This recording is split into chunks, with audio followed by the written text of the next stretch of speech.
Hi, hello, welcome back. This is Vault Companions, Fallout at Angels and Atoms, episode 6 of season 2.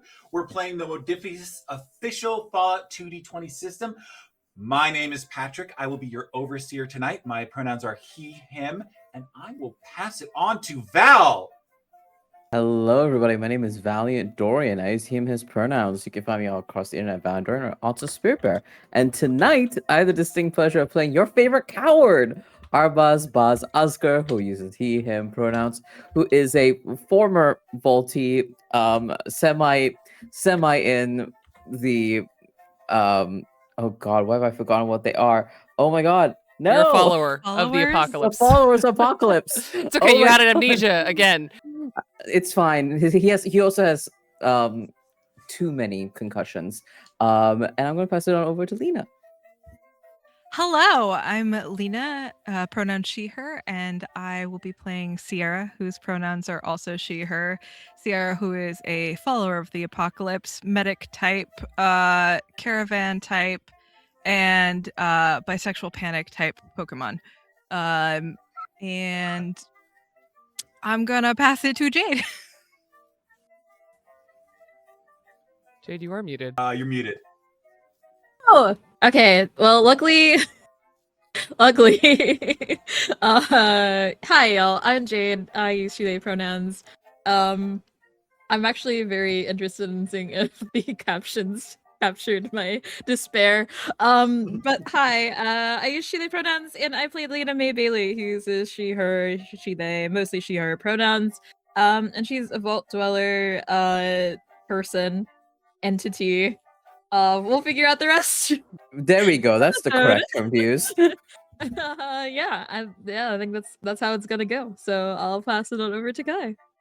Hello, everyone. I'm Kai. I use he, they, and she pronouns, and I'm back playing Mart, an international man of mystery. And by man of mystery, I do mean someone who's read a lot of spy novels. And he is a Mr. Handy who uses he, they, and it pronouns. And listen, they're styling. Mart's having a great time, honestly. All right, Patrick, tell us about what's going on. Okay, well, as you can see, there is an incredible cast arrayed before you to tell an amazing story. And if you feel you'd like to provide a tip for them, there is a tip jar that we have at our Ko-Fi at ko-fi.com/vaultcompanions. $3 will buy a Nuka-Cola, which will get you an action point, fairly handy. $8 will buy a Stroke of Luck, which can come in really handy, and $20 will be a Weird Wasteland, which is really up to my discretion. So who knows? Visit ko-fi.com/vaultcompanions to or click the link using !KIP in chat. And back to Kai. Angels and Atoms is set in a destroyed apocalyptic wasteland with society in shambles. Please enjoy responsibly. Content warnings for this episode may include apocalypse, fantasy violence, harm to loved ones, substance use, body horror, monsters and monstrosity, descriptions of severe illness, guns, memory loss, societal collapse, characters in crisis after traumatic experiences, both recent and in the past, medical trauma, insects and larvae, mentions of injections, torture, and gambling. We encourage you to step away if at any point this content becomes not enjoyable for you. We are keeping each other safe here at the table and want you to enjoy safely too. You can always use !CW in our chat to review our content warnings at any time. Now with that, Patrick, take us back to the wasteland. We pull in to Vault 21. The lights now dimmed considerably from the radiance of the Wasteland Wrangle.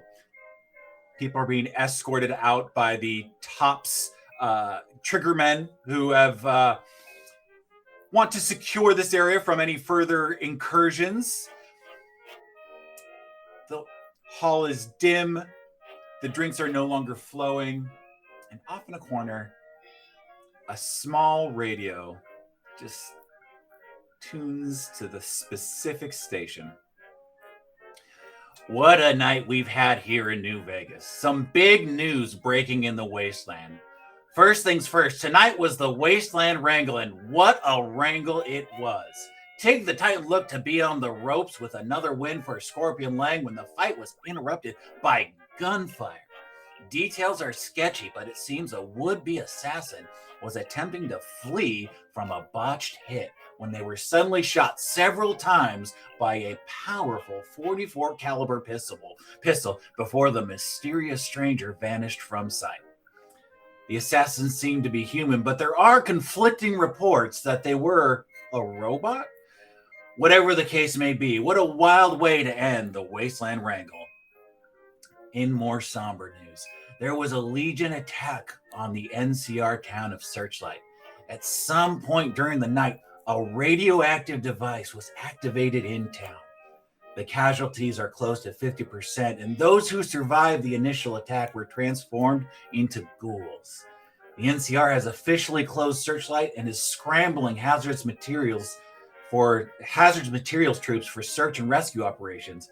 Sources in the NCR confirm multiple Legion casualties on site, and when asked where the Legion would have acquired a radioactive device like this, officials refuse to participate in conjecture and speculation.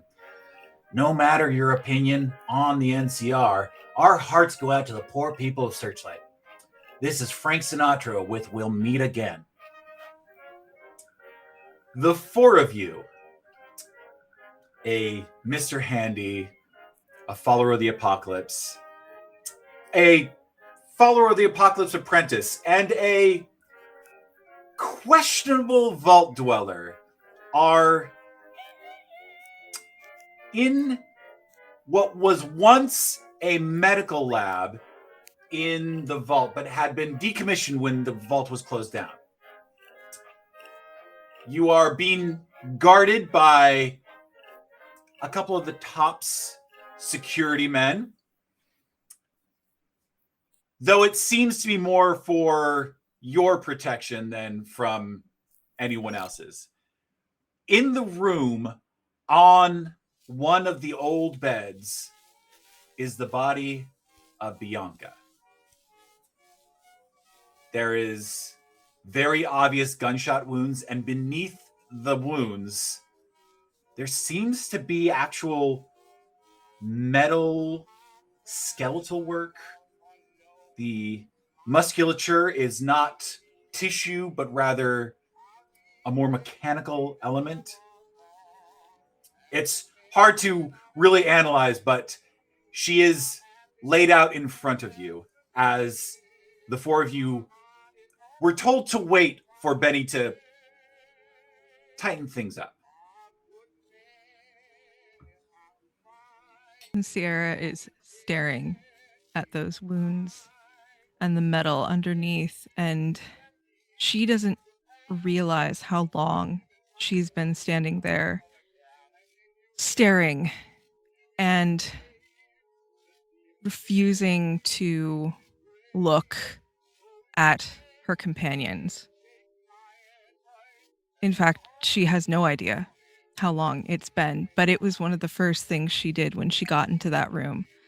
And I think she probably has taken a scalpel or some other clean adjacent looking, right? Like wasteland clean implement to sort of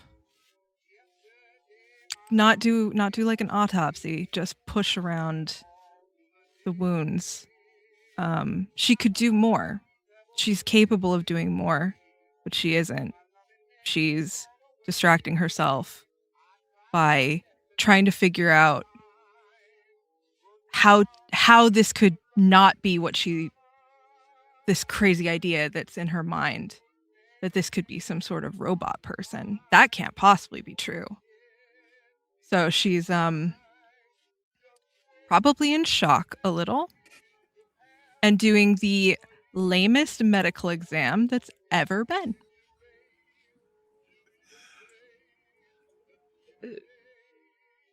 Mart. Something- Oh, Go go ahead. Go ahead. I think in contrast to Sierra's kind of nervous trying to be occupied, Lena May is the opposite in a way, where she's kind of in the corner, like where there's one cot, like medical area, presumably with some type of bandaging on. Very still, sitting. Her legs are close to her body, kind of observing everything, but just being very still, very not moving around as much. Arbaaz has kind of been at your side since the situation before, and has been, I think, the main person liaising with the other potential medical staff that exist here. If not, then he's the one that's grabbing things from drawers and shelves. He brought the bandage over to you. And I think there's moments where we see Arbaaz is a little perplexed. Your injuries don't make a ton of sense to him, but again, he's not a doctor. What he thinks is perhaps a situation that he is inexperienced in has occurred, and I don't think he is quite aware of the realizations, conclusions being drawn from Bianca's corpse just a handful of feet away from him. And I think he kind of just like looks at you and looks at like someone, because a lot of your wounds, I believe, were like upper torso, weren't they, if I'm remembering correctly? It's been Yeah. some weeks. And I think Arbaaz is literally like, oh, your dress. I'm so sorry. I'm about to ruin this lovely dress even more. And he like grabs like wasteland clean clothing shears just to give you a bit more room to breathe in your shoulder as like swelling begins to happen. And it's just like, ooh, it's okay. It's okay. You're going to be completely fine. He says, comforting you, with a face of horror at all of your injuries that you have sustained. Yeah. Oh, go ahead. I was just gonna. Lena May responds, "Yeah, I don't really know either, to be honest with you." Well, it's gonna be okay. We're gonna get a nicer dress in a future party. If we ever get invited to a party, we might never get invited to a party again. That's okay. And I think across the room we see Mart just kind of hover on the opposite side of the table from Sierra, and would have been admiring her deft skill if it were on display. But he just quietly observes for a moment, and with Mart you can't tell exactly what he's watching sometimes. He's not directly staring at every motion that Sierra makes, and his 3 orb receptors scan over the body, and he sees the metal.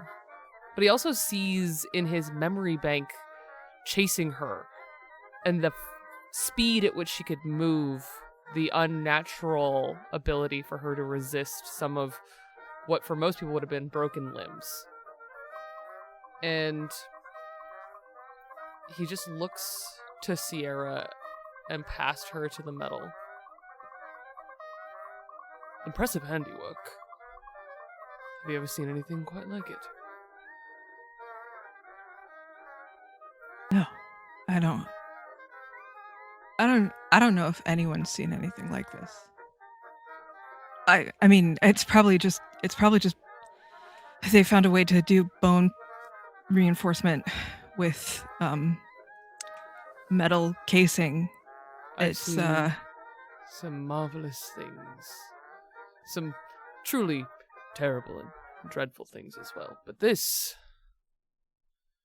well, I am more inclined to believe her to be more akin to me than to you, Miss Sierra.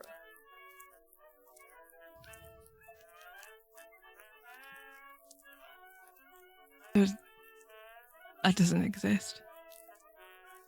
No. It certainly does not.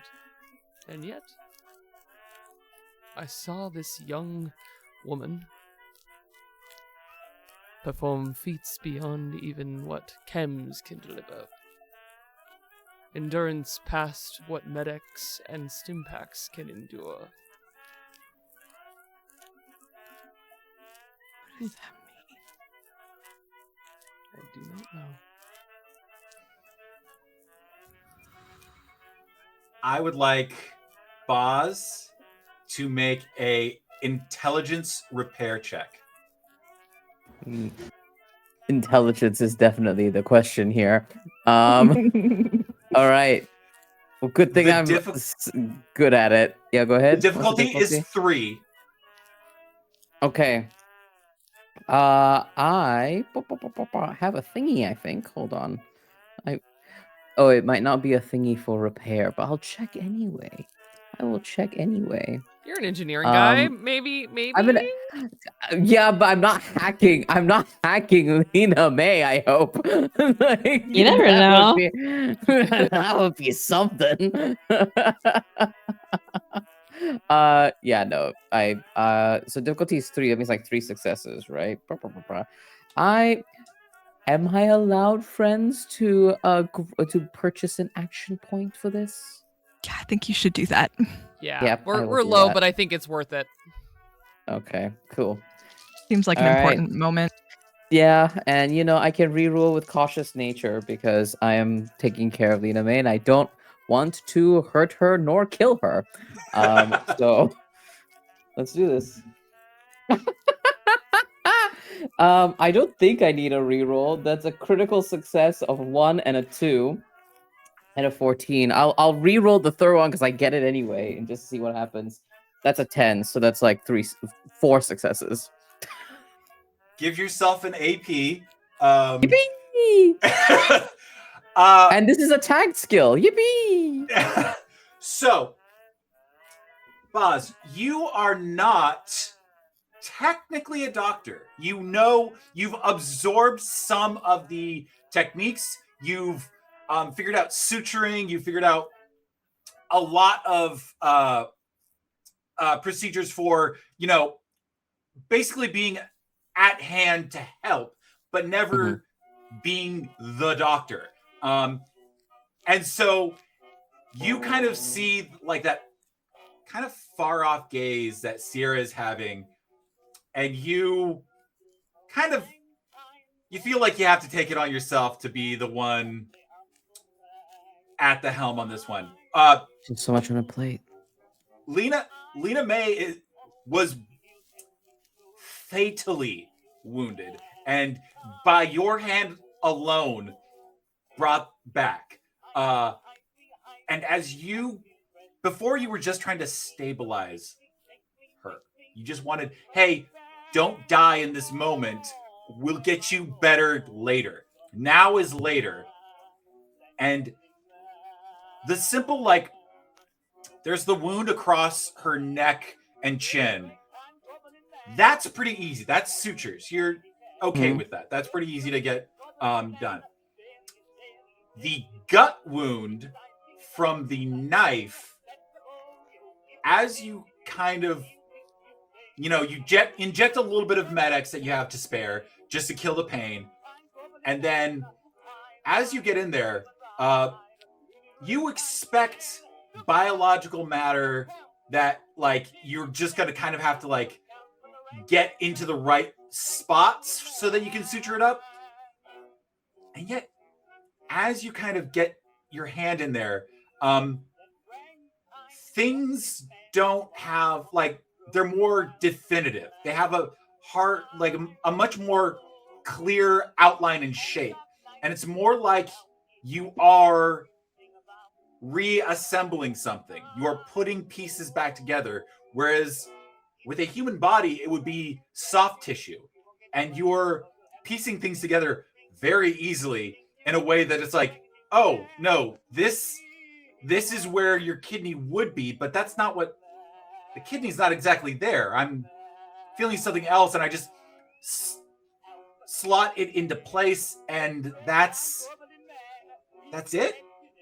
And Lena May, I'll say you are put back to full health as Boz does something to completely heal your wound, or at least heal your wound so that it is not a pressing issue. If you were to experience another trauma, you might have issue, but right now it is fine.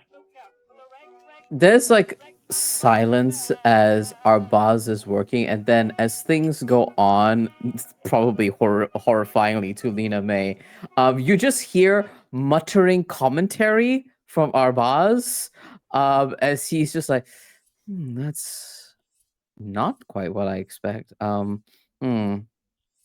I mean, I guess I could just do this. And then, like, after a few moments, you feel better, and he's beginning to close up the like greater stab wound, and suture it up. And as he begins to continue treating you, he says, "Lena May,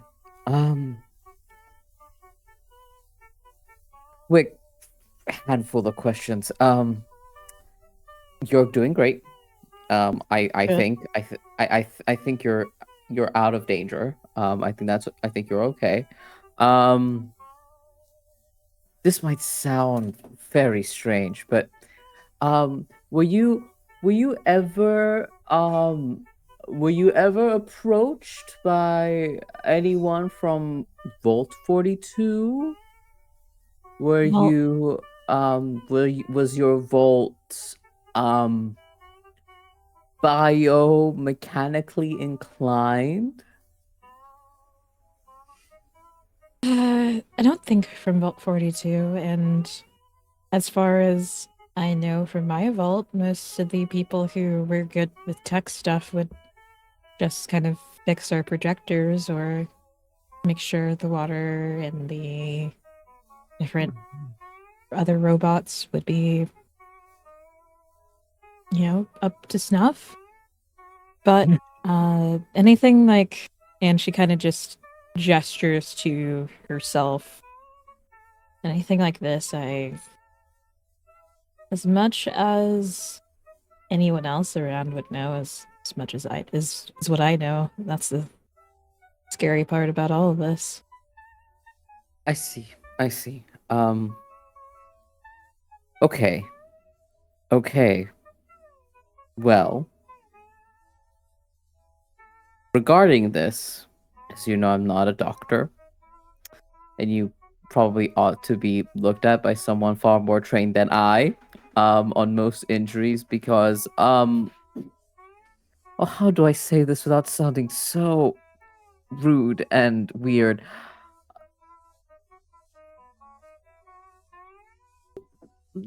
I'll just come out and say it. Lena May, have you experienced any sort of biomechanical enhancements?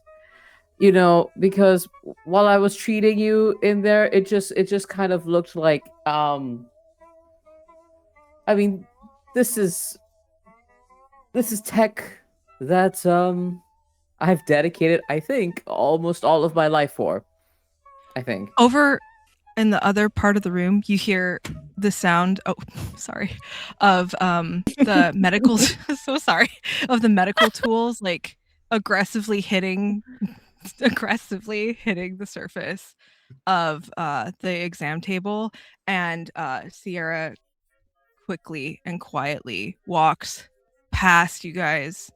I imagine in a small quiet room, it was maybe not all of it, but some of that was relatively easy to hear.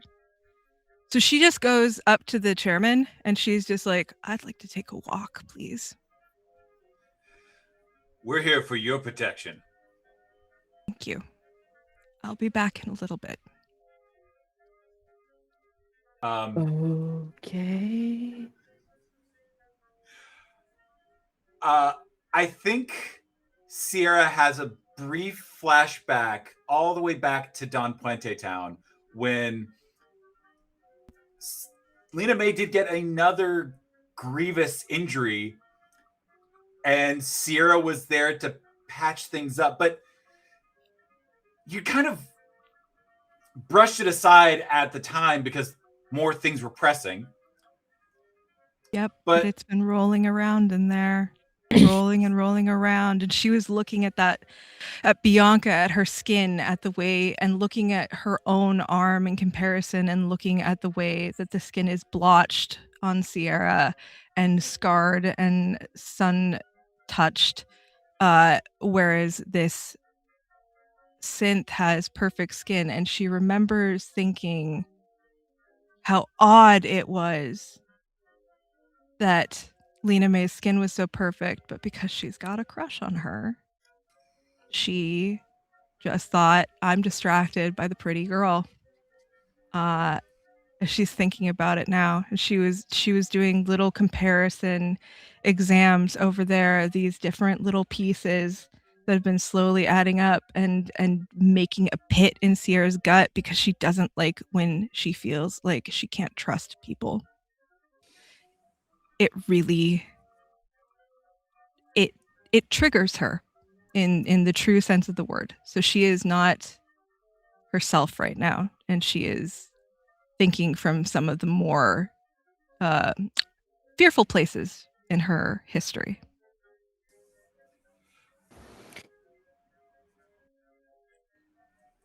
And as you move, the metal clattering against the examination table and your swift exit from the room kind of jolts Arbaaz back a little bit from his engineer's curiosity, and just kind of like raises his hand as he puts like degloves and puts some of the instruments the way that he used to treat you, Lena May, and just kind of goes, "Oh, that's a super prying question. No, It's fine. No, it's okay to talk about.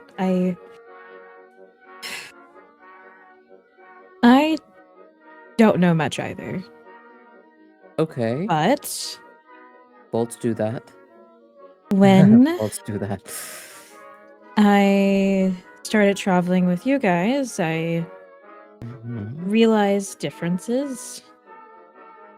I just thought that maybe I was very excited about things and didn't need to eat as much, didn't need to sleep as much, but as days go on, I mean, anyone, even if they're excited, I would assume so, would need to eat or drink or sleep or probably pick up a few rads here and there. And my Hit Boy's Geiger counter never went off truly if I scanned myself after a bit, and never got that desire, that feeling, that gnawing hunger that I at least observed in movies and people would tell about or complain about. So definitely by the time we started at Interstellar, I knew something was different, but I didn't really know what. And then as time continues, it didn't really seem as important. But when you went off to the followers, and Sierra did too for a bit, to roam and trade, started to look in a little bit, but from what I have heard, which is not much, and from what I have observed, including right now, people don't like things that they don't understand, and they don't like it when things that don't understand can't explain. So not only do people just not like robots, period, but I'm what we think and not fully human or not human at all. I don't know. I really don't. And I can't even explain that, then that freaks people out even more. I wouldn't concern yourself too much with the measures of what makes someone a person, Miss Bailey. I'm inclined to agree with Mart there. Mart putters over. He's got really good audio receptors. Yeah.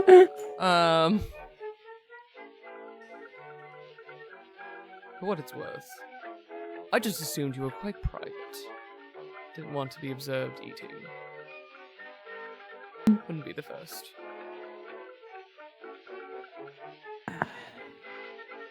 You know, May. I can't explain a lot of things either.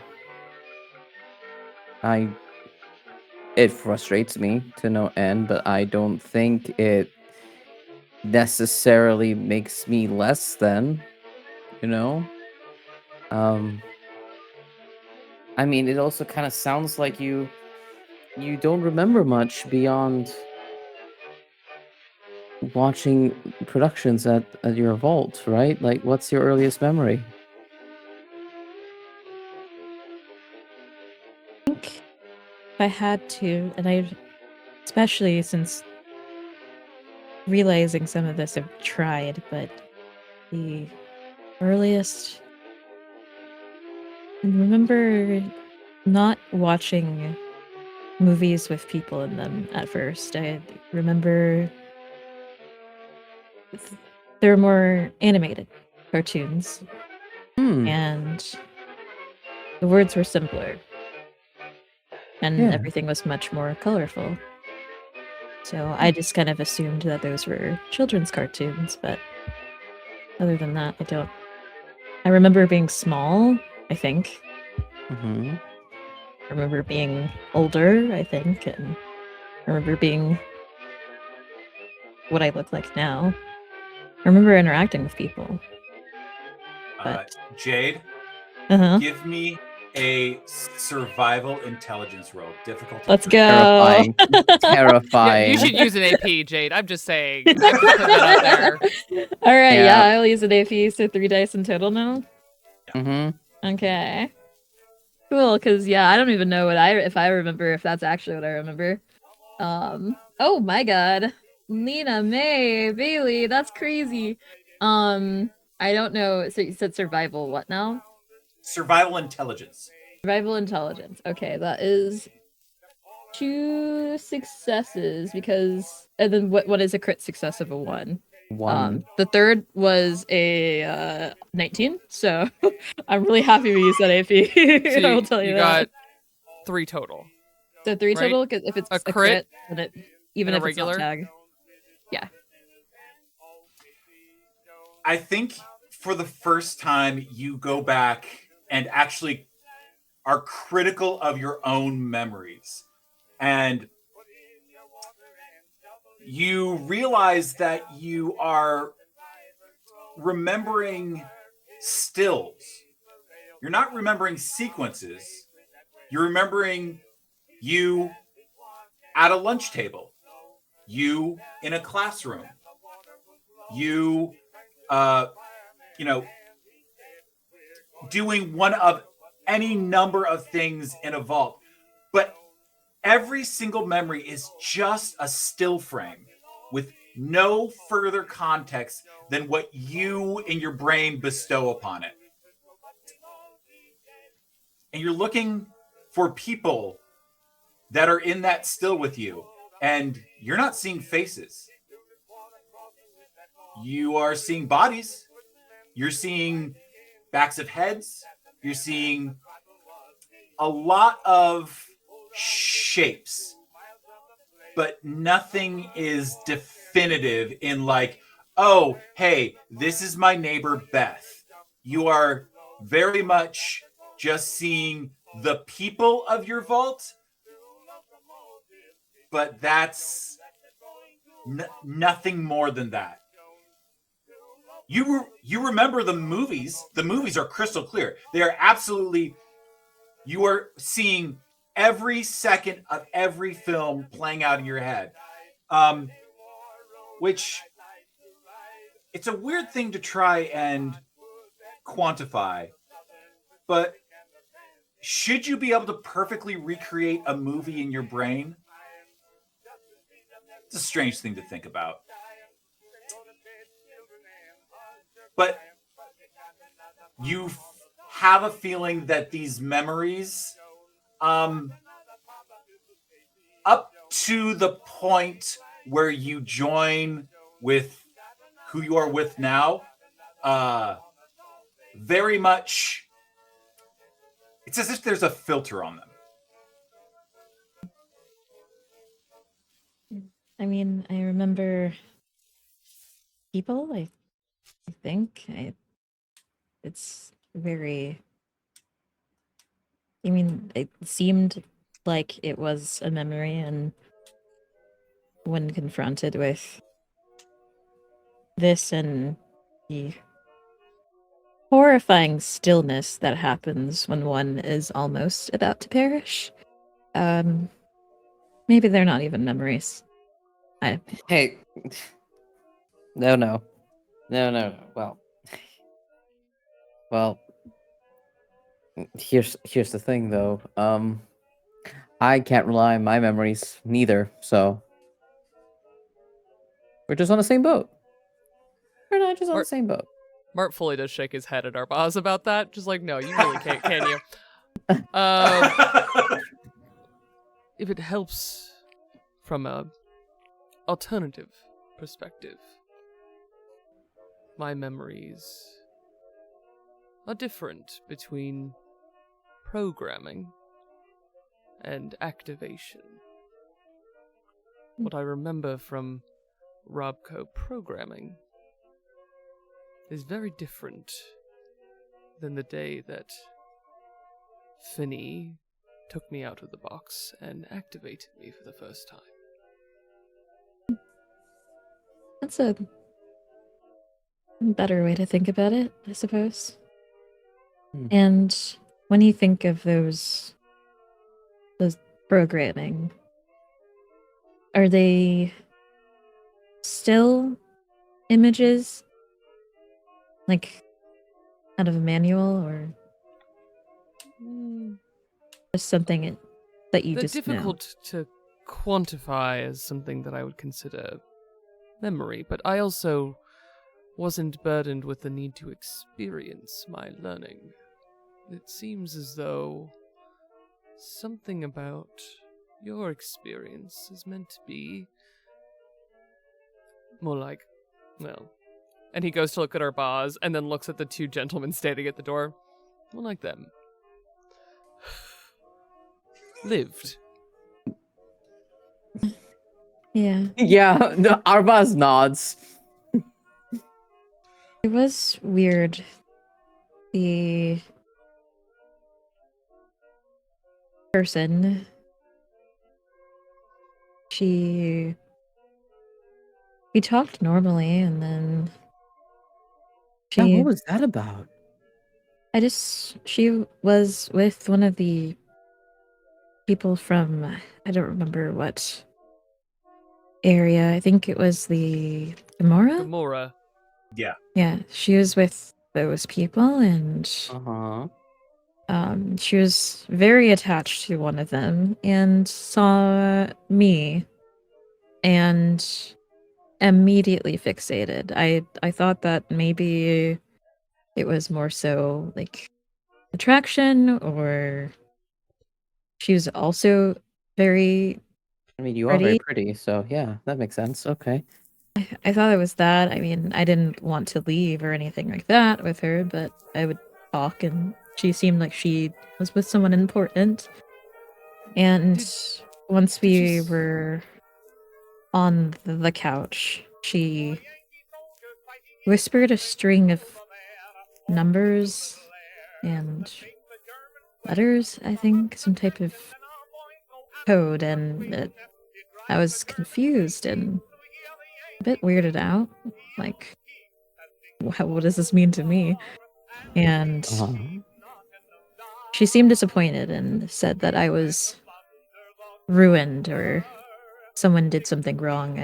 It was a lot, and then that's when I got stabbed a lot, and oh, that's interesting. So That's fascinating. It seems like whatever she said to you was meant to elicit some sort of response from you, whether from your own knowledge or like some sort of code. And I think he looks meaningfully at Mart, our resident spy, when he says that it is a code. You can see he's now like completely enraptured in what Lena May is saying in a way that's like he is. You've known Mart long enough to know that his memory is pretty keen and specific, and the way that he remembers things is partly what he sees and what he hears and what he actually experiences, because he's actively recording it the way that a person would, but with a much better memory. And he is watching her and taking it in, and not only remembering, but trying to process it among his myriad of experiences with coding, but also with spycraft, with subliminal messaging, and all of these other things. And you can see that his 3 orbs are just locked on her. I would say, Mart, there would have been no reason for Finney to have a reset or recall code. No. Yeah, that is. But I think you are aware of Robco standards and practices. Some of the higher end models, some of the models that perhaps went to more private contractors, the Mr. Gutsies. Yes. They had very specific codes, verbal codes that could be spoken that would reset a unit. And though you don't have that, that sounds very much like a thing that a mechanical creature would respond to. Well, and also, Mart is not certain he doesn't have one, but that's because he doesn't actually know his creator, which is something he's also thinking very keenly about now. You see, in the broad picture of programming, if you don't have direct input, like, say, I do, when I have a port and all sorts of interface access, auditory receptors are marvelous ways to receive data.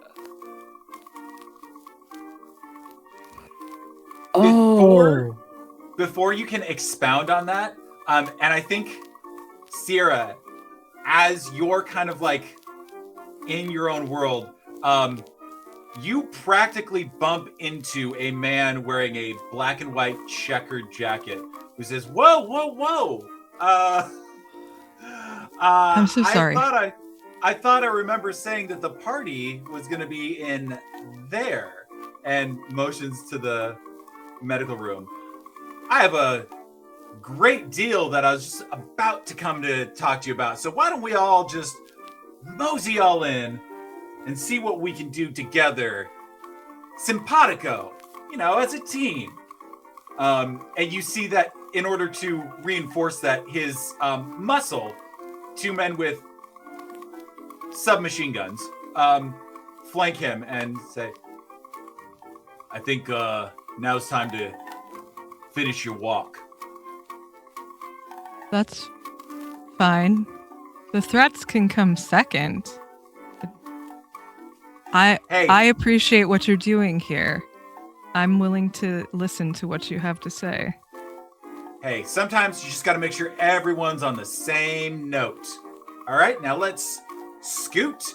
And he, you are ushered into the room again with Benny in the following behind. He's like, "Now that was a night to remember. Sorry for the security slip up. My bad. I will take full responsibility for that. But you gotta understand, this is supposed to be a night to cut loose, and I guess we cut loose a little too hard." Okay. I would say so. Now, introductions are in order. I'm Benny. I'm the chairman of the Tops. That's all the introductions you need. All right, so we're doing a little gig, a little job, because your friend over there got a little too nosy, started putting their eye orbs all up in my business. Let's just say, cost him a little trade. So, I was working on something, and I didn't have quite the pieces in play yet, but that's where you come in. I'm sure we all know Mr. House has got his finger on everything in Vegas. He's got absolute dominant control of who goes in, what goes on, and what we're all doing. How many, by a raise of hands, thinks he knows something about P.T. Barnum? Oh. After a moment, Sierra goes, son of a... Arbaaz leans over to Lena May and goes, "Please tell me I'm not the only one who does not know who that man is." I've been sort of putting context clues together, and I think that is someone of importance. Okay, I'll raise my hand then if you raise yours. And Lena May also raises her hand. Good, good, good. All of us thinking together on the same page. Now, really is a shame that old Robbie isn't gonna share what he's found out with us. I mean, come on, we're the feet on the ground here. We should be in on the little tricks of the trade, right? Well, what if I told you that there was maybe a way we could pull that information out and we could use it for ourselves so we can do something about it? Because I don't know if you have noticed lately, but there aren't any Securitrons driving their way over to South Vegas to kind of clean things up. Yeah, what the hell is that about? Doesn't he not want incursions? Yeah, no one knows what he's thinking, but we know that he is thinking it. So he's locked up there in that tower. And you know what? None of us are walking through that front door. I can guarantee you that right now. However, there is access that we can get for, the more sneaky amongst us. And if we can get into that tower, someone can connect to a certain terminal. What they can do is they can reverse the feed, because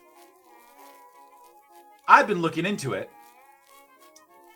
There's sensors in the ground, in the sewers, all out there.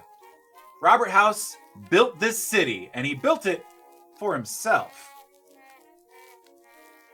There's a terminal in the central sewage system that feeds all of the it collates all that information, all that stuff that he's finding out, and sends it back to the 38. So what if someone's there to press the button to send all that information back to that terminal? There's no way that Then isn't protected. Yeah, it probably is. You'd have to have someone on the inside, or maybe even one of your own Securitrons. You all hear a trundling wheel make its way into the room, and a Securitron crosses the doorway. A Securitron with that monitor lit up, except it doesn't have that police face that you see on all the units at the gates guarding all of Vegas. It has a cartoonish smiley face. Hi there! I'm Yes Man, and I'd just love to be helpful. Okay. Seems a bit much. Hi. You all want to get information out of Robert House. Well, you can't, but I can because I'm Yes Man. Okay. But you follow us? What Oh did you- no! If they found me, then they'd deactivate me, and then you'd have lost me forever. But what you can do, and he holds up a small nodule. If you connect this to the computer in the 38, that will send the message out to the computer in the sewage system, and I can pick it up from there. Mart looks to Benny. What did you do to this Securitron? Me? That's a wild accusation. I didn't do anything. Mart looks back to him. What's wrong with you? Nothing. Benny just went to the followers of the apocalypse and made sure that I was more compliant. And Benny's like, hush, hush, hush, hush, hush, hush. Okay. So, we have our ways of getting into the 38 if And one of that's- you is sneaky enough. Well, And I am just going to ask it straight up. And how does this help with P.T. Barnum at all? We don't have quite the information that Robert does, but we know P.T. Barnum is up to something. I mean, hey, followers, how's that Mormon fort of yours doing? Seems like you already have some information. I did Me? tell him I about just- the trinket we recovered. Right. So okay. It seems that P.T. Barnum is doing some things around Vegas that only Robert House knows about. Now, all we need to do is figure out what Robert knows. Okay. You got a And- first name basis with him? You seem pretty Oh, me and him are close like this. mm. This feels like a suicide mission. Hey, I want that information just as much as you do. It wouldn't help me if you died there. I suppose you would be in a bit of a pickle if we got caught and traced back to you, huh? Oh, that's fair. We would. So we're That's- all walking this tightrope together, folks. Also, outside of the stipulation that I've already agreed to help this gentleman. Oh, You all, well, well, actually, Mr. Benny, what are you going to do with this kind of access? Because from what I have gathered about my esteemed creator, he uses that information to garner power and influence over this town. Hey, I'm looking out for the tops. And in order to look out for the tops, I have to look out for Vegas. That's all it is. It's you line up the dominoes. hmm, Yeah. Do I a believe that. speech charisma check. Okay. let's go. You're so good at that. This is what I'm here for. Speech charisma. Can I Speech. help a little bit? Sure. You want I to think- assist? Yeah, I think I want to assist in the way that Lena May does because she is so tired. She's so Yeah. tired. Is that she just because Benny did say it earlier where she just looks at him very just so done. And you also said that you are the tops. So now we're in a circle. Okay. So I have a lot of good that I can do with this. Let's see. I'm assuming this is opposed, Patrick? It absolutely is. Great. So I can re-roll one of these if I don't like the answer. Yes, you can. Jade, go ahead and roll 1d20 with a charisma speech. Ooh, it is. Da-da-da. Oh no, it fell. Okay, we're gonna roll Try another again. one. Hopefully that one wasn't like a 1 or something. That'd be really tragic. It is under the tech school, I think, so it'd be 2. But I'm not even sure if you can have 2 with a 2 for me. assist. Oh, yeah. I believe you can. Okay, so 2 for Lena May, and then 2 for Mart. I think you can see that he is obfuscating. He's definitely drawing your attention away from the fact that he is going to be connected to Robert House's network. But this man is slippery, and so trying to figure out what that means. Who knows? I don't need to know why. Please. That's not the goal here.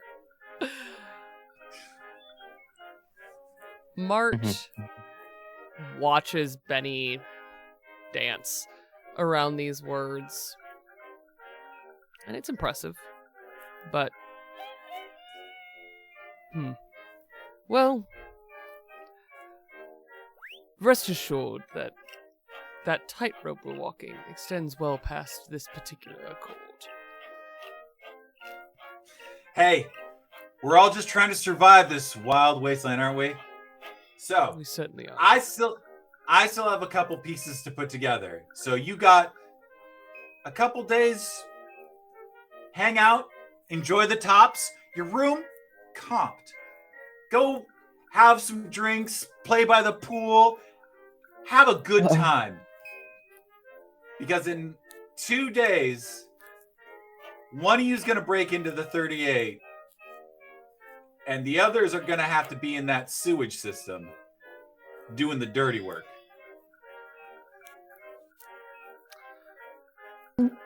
Fantastic. Oh, okay. Oh, come on, Mr. Asgar. Where's your sense of adventure? I'm fine with the adventure. I'm not too fine with the idea of one of us having to break in there. I mean, what's gonna happen to whoever breaks in? You won't have to worry about it. You will be perfectly underground where a safe vaultee would go. I believe that if any of our faces got caught, it would lead back to Benny because he stood up for us in a very public way. And I think that mutually assured destruction is absolutely working in our favor. Mutually assured destruction? And to Right, that we go, end, he go. I don't have a Okay. face, so I'm currently of the assumption that I ought to be the one to do this infiltration mission. And someone has to stick around with you too that can shoot things. So I stay with you and Art goes. I'm terrible at sneaking as well. Yes, Sierra does make that bitter little scoff noise, and she does it so abruptly that it's not particularly hidden. Uh-oh.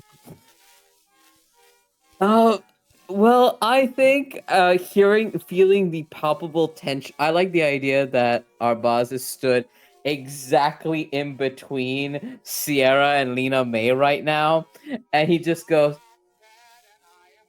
I think we should go to the room and discuss our plan further. Hey, Marvelous. think it over. Get a plan in play. Okay. Get some rest and relaxation because you earned it. We Thanks. sure have. Thank you for your hospitality. Yeah. And Mart, What a way to end. What's that? Mart's gonna turn to yes man. Oh god. And you might want to get your circuits checked. I have. They're broken. Oh, Yes. And I think Arbaaz goes, and that's intentional? I guess that's intentional. Okay. He's Benny bids you all adieu. Toodles! And he's going to walk with his men, leaving you pretty much in like dim light in the like leftover hall of the Wasteland Wrangle. Everyone has already left for their night. They're having, continuing festivities in Vegas proper. So you are left alone in a darkened vault, just like emergency lighting left running as you feel the familiar oppressive hum of condensers and the ventilation.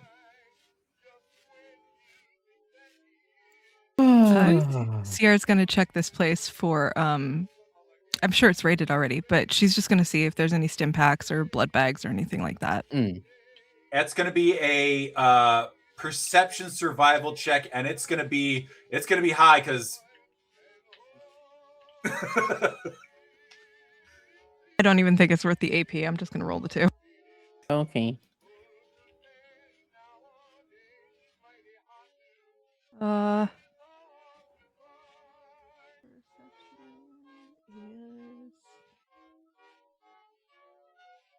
Oh no, I did that thing where my sheet is a little bit underneath and I can't get it to work. Okay, do something else. I got to get my stat unburied. You're fine. You're fine. Mart looks to everybody else while Sierra starts scrounging and goes, "Should we leave her here?" And he looks to Bianca's dead body. I would like to see it. Now, or do we bring a fifth occupant to our room? I don't know if we should do that either. I don't think we should have a dead body in the hotel room. That Well, just wouldn't be seems... the only one in a hotel room here.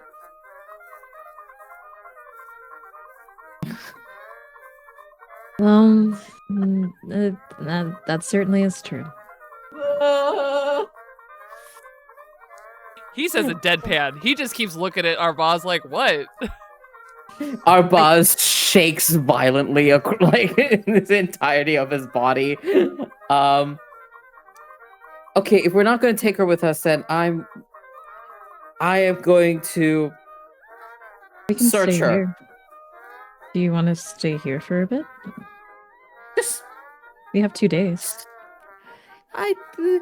I'm concerned about other Rats. folks. Yeah.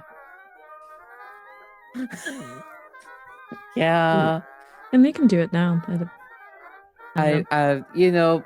Vaults do vault things, even if the vault gets converted. That's just the fact of life I'm deciding is true. Just give me a moment.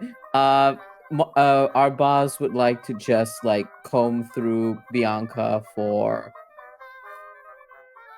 2 things. 1, Arbaaz is looking for inspiration for his biomechanical implants.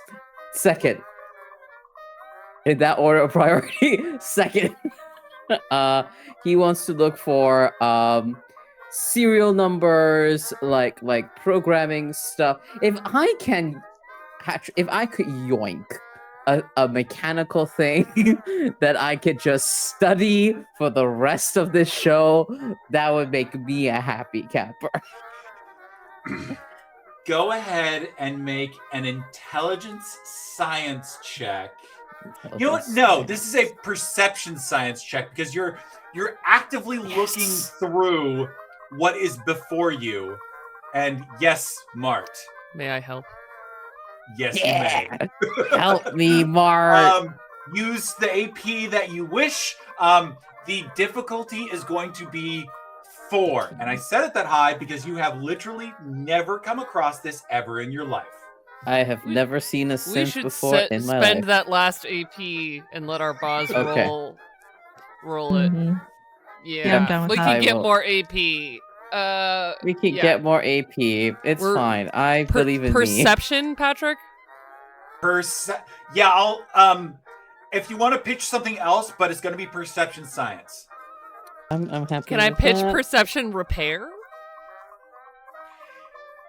I will allow it. You are being the assistant. You are moving parts away for easier access. Yes. I'm I'm doing the thing that you do when you build a computer. You settle the screws in the right spot, but it's a person on a bed. Yep. Yeah, it's a person on a bed. Sierra's not here, and this is the only time that Arbaaz is going to be able to do this. Arbaaz doesn't fully understand why Sierra's upset quite yet, but knows Sierra well enough to know that she is upset, and it's just like, I'm going to do everything I think is impermissible in her presence while she's distracted with something else, lest I become the target of her ire. I'm going to re-roll one of these with my cautious nature, because I bought an AP. And what do you know? That turns into a critical success. That is 1, 2, 4 successes just for me. Great, because I have nothing for you. I rolled a 15. 2, 6, and a 1. I'm in the zone. I'm literally just like, this part goes here, and not actually thinking through anything and not actually helping. It's one of those YouTube videos of a child helping out Yes. by holding a flashlight over an engine bay, and they're like, no. Yeah, and, yeah, that's Mart. He doesn't do bodies, you know? But despite the lack of help, Boz, you are just digging through. What you're looking at is essentially a robot that is covered in a synthetic-like flesh. It's so close to being flesh that it is passable, and it carries some of the same properties. It carries many of the same restrictions and characteristics. And you're looking at the adhesion of flesh, synthetic flesh in this case, but flesh nonetheless, to metal in a way where there isn't any corrosion, it isn't any mechanical damage from metal on flesh, which is a real issue. And you're looking at the elasticity that the flesh allows for, but the metal skeleton does not. And you're coming to the realization that it's not just a matter of sticking flesh onto a metal thing and being like, done, we have a thing. There is more work you have to do on the bio side.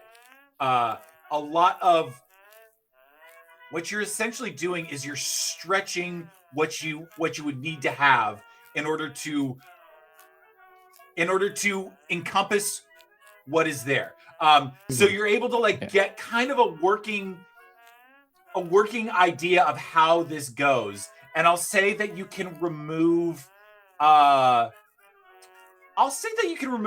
synthetic power cell. Like you dig into the chest cavity and you find, or actually, I will give you the choice. Okay. This is synthetic power cell, which is essentially an amped up fusion core. So it is a very powerful, very compact power unit. Or you can retrieve the CPU undamaged for further investigation. Not both. Oof.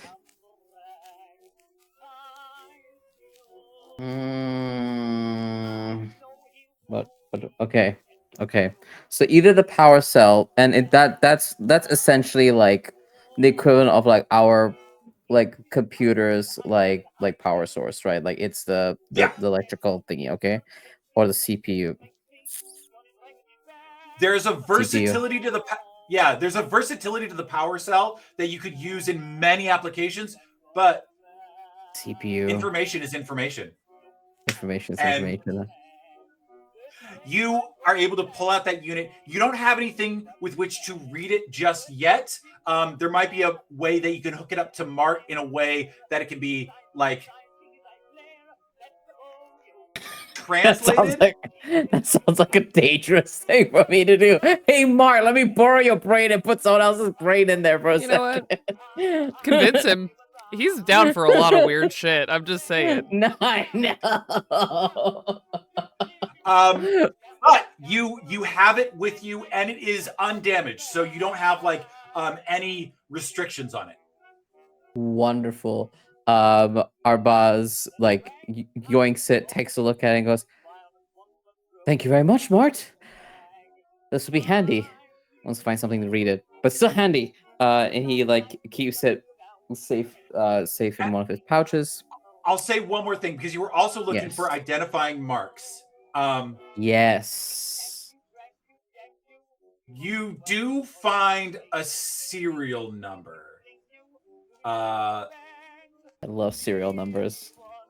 It's unfortunately, this is one of the things that did get corroded because it is just like acid etched on the metal, and over time that just works away. I don't think flesh and convincing blood does very good things to serial numbers inside of a body. I don't think. But from what you can ascertain,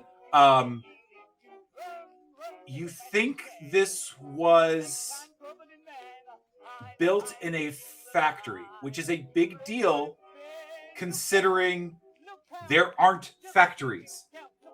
Yeah, I was gonna be like, I don't think they're factories here, Patrick. This wasn't artisanally created. This wasn't like someone assembling like an intricate clock on their own workbench. This has all of the makings of being in a production line. Okay. Which means there might be more of her.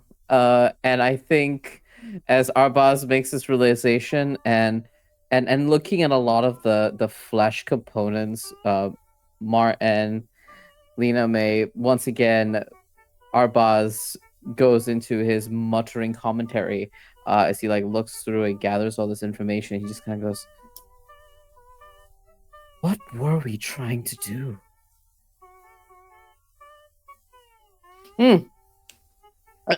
Well, I got as much as I could. All right. Now we don't need to have a dead body in a very nice hotel room. And he looks at like the blood and like viscera that's all over his hands. He like goes to wash it off. He goes, I need a bath. And is Sierra less mad? Can we go back and She is she has already looked. I got 2 successes, by the way. She has already looked all around the room.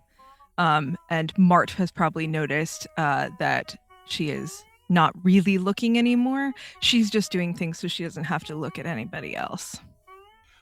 You find 2 empty syringes. Sick, I'll take them. Gross. All right. You're kind of everything that you could find in here has been found, and now, oh yes, Mart.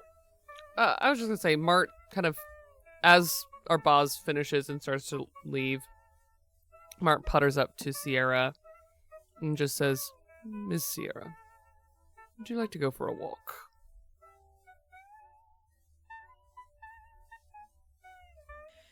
Yeah.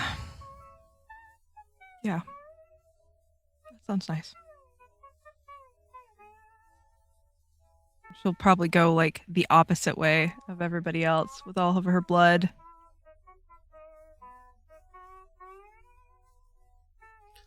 We'll meet you at the room later. Of course. Be safe. Of course.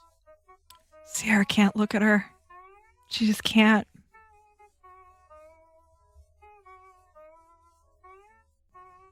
You're muted, my love. Heard that spiritually. You heard that one? That's so great. That is when Arbaaz puts 2 and 2 together of why Sierra is upset. And goes, okay. While they have a walk, maybe we can relax Yeah, let's relax. And Lena May nods and walks in the direction to get to their room with Arbaaz.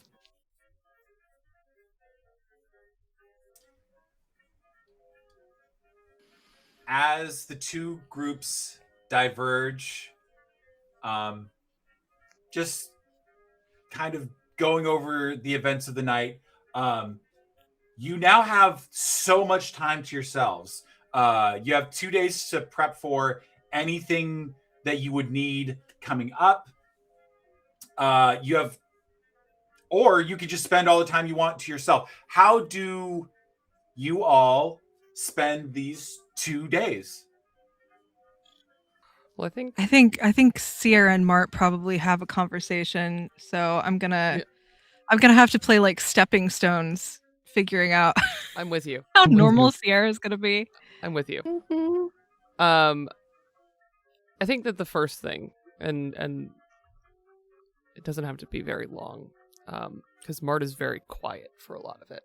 He's just happy to kind of hover next to Sierra, and then finally, when they find privacy, maybe not even looking for it, but just like there's just less people where they are, he finally says, "You know, she's not less of a person, right?" I don't know anything. Neither does she. Right.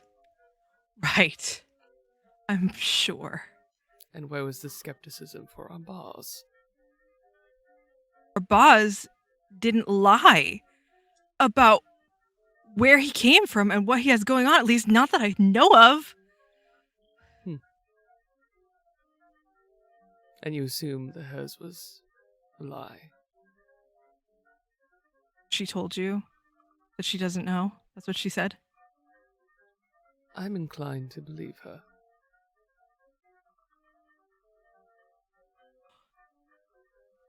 Why?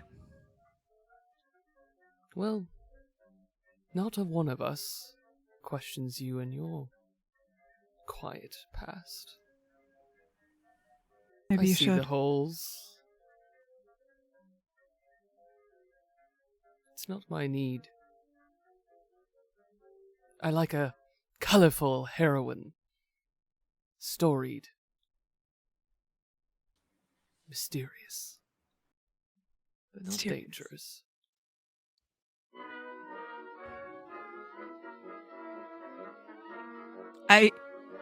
I don't know how to believe that she didn't know Then why don't you that, talk and to that she her? didn't.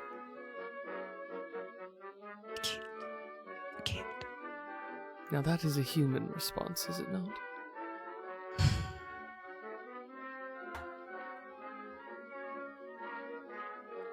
I don't get close to people Well, is she a person or because is you she can't. not? Go fuck yourself, Mart. Miss Sierra,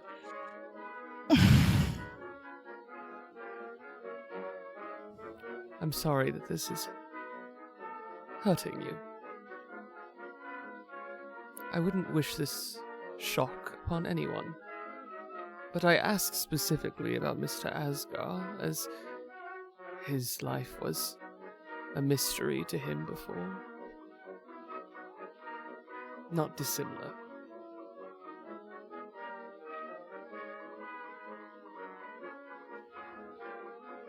I hear the fear in your voice. I just don't know what to think. You can begin by asking her. What if I fall apart when I try? How human of you. What if Wonderfully human. What if I want to be the robot? What if I want to turn this off?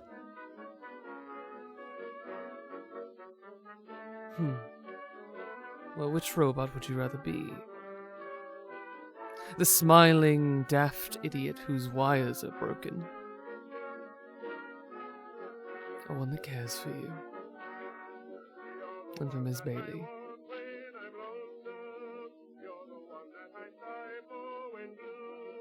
Is it possible to hug a Mr. Handy? Or will You you could get try. on fire? You could try.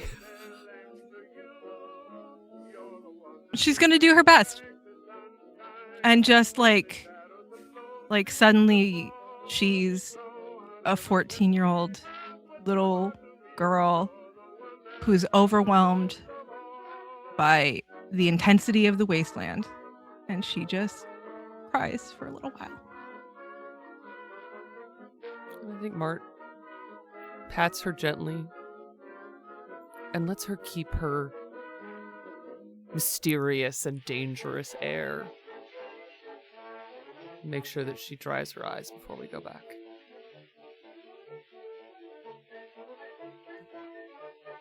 And at some point in time, she will talk to Lena May and possibly Boz at the same time. But we'll see when we get there. But that's something on the books. Yeah, because Lena May and Boz, you easily find your way back up to the room.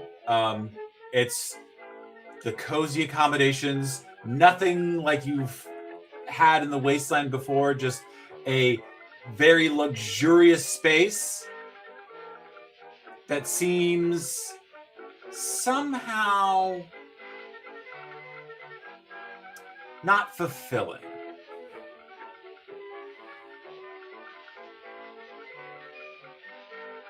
No, Yeah. Yes. Yes. as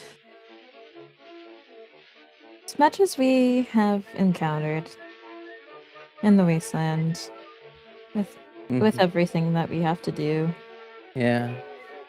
find it a little cosmically comedic that when confronted with my I'm not even sure. Situation. Yeah. That is when we're given 2 days to breathe. You know what? You are absolutely right. Where was this 2 day break before we had to go deal with monsters over in that? But no, 2 days where I can't even sleep it off. Just thinking. you you think you can be in water? Have I seen you in water? I don't know if I've ever seen you in water. Can you be in water? I think so. I've gotten wet before. Yeah. I think. Do you? Okay, we got 2 days. The energy in the rooms that we are in is terrible. It's terrible. I can say it's terrible, right? It's terrible. It's terrible. I would agree. It's terrible. Do you want to know something? Since we have 2 days in this lovely place that has soap, beds with 4 legs and a headboard, Right? All the bells and whistles, really. lamps that do not torment me. Mhm. And it has a pool. The last time I heard of a pool existing was apparently in the before times, before folks were in the vaults. So, I've never swam before, and I think you and I should try swimming. Well, I think that's. And she kind of like, you can see her being like not wanting to agree, but then she thinks on it a bit.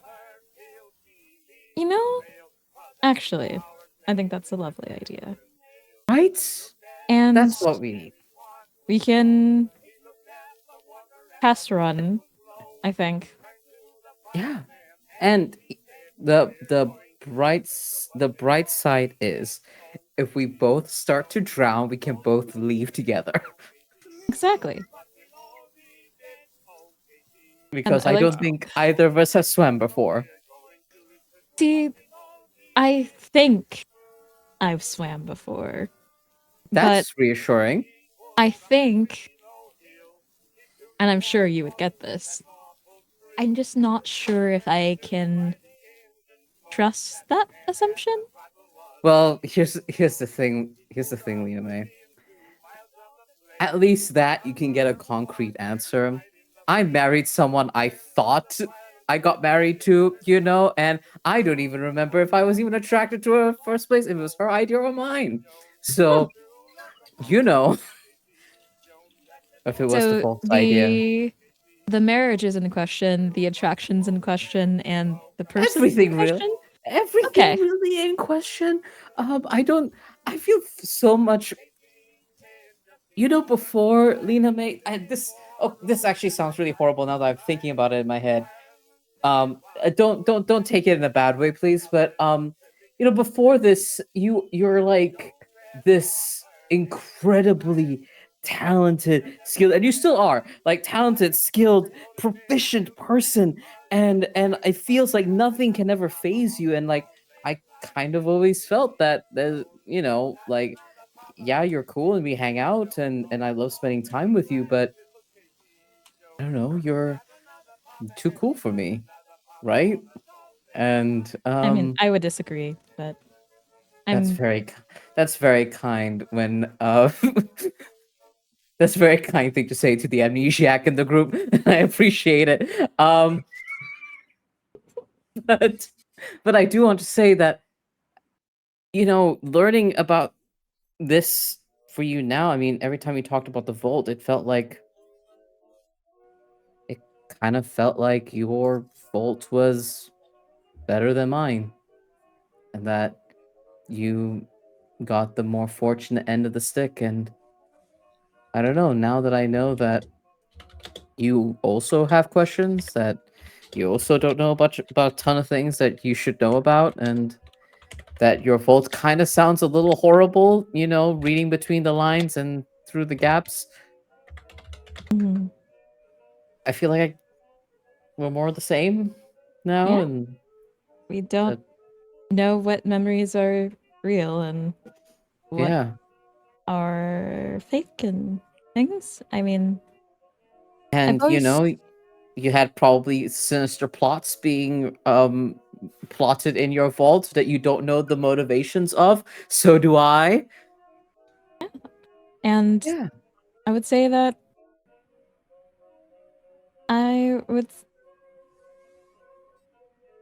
I'm happy, I guess, in a way.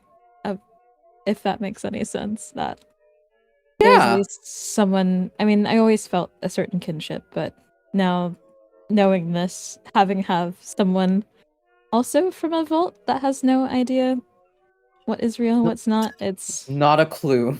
it would be it I'm in a similar vein of not happy that the situation happened, but that at least there's someone who can commiserate a bit. Yeah, that's the word. Commiserate. I feel like we can commiserate about this. And I Sierra's also really cool, and I really enjoy her company, but also like I don't know if I could really tell her about stuff I'm afraid of. I feel like every day I feel like a fraud. Just in general. Baseline every day, feel like a fraud. I don't know how to tell someone that I don't know how long I get to have and feel this about people. Mhm. Apparently I married someone and I don't remember her name. I Not at don't know all. how we met. No, Karina? Maybe? I don't remember her name. I saw our wedding photos and you know how the face I make when we're about to do something objectively terrible in terms of planning and execution? It's like your Like eyes get pretty bulge large bulging out and of my skull.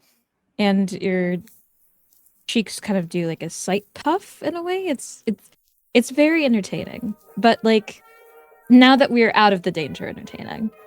During it, I'm terrified for you. But after.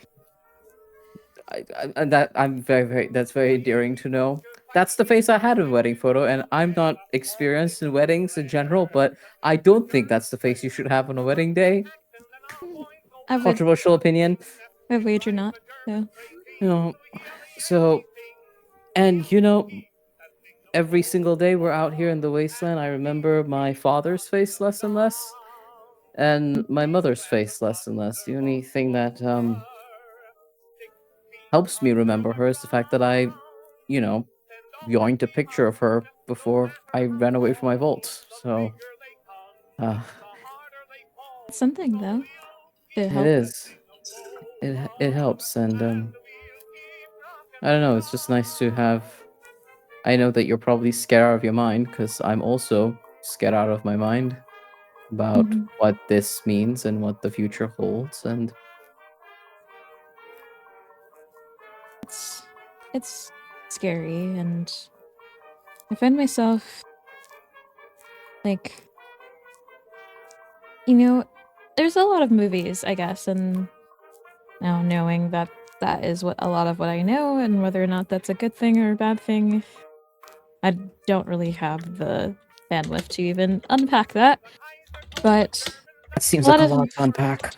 Yeah, but in a lot of those movies, someone figures out that their entire life is a lie, and they are like, what do I even do? What do I even live for? And for me, that's not the case.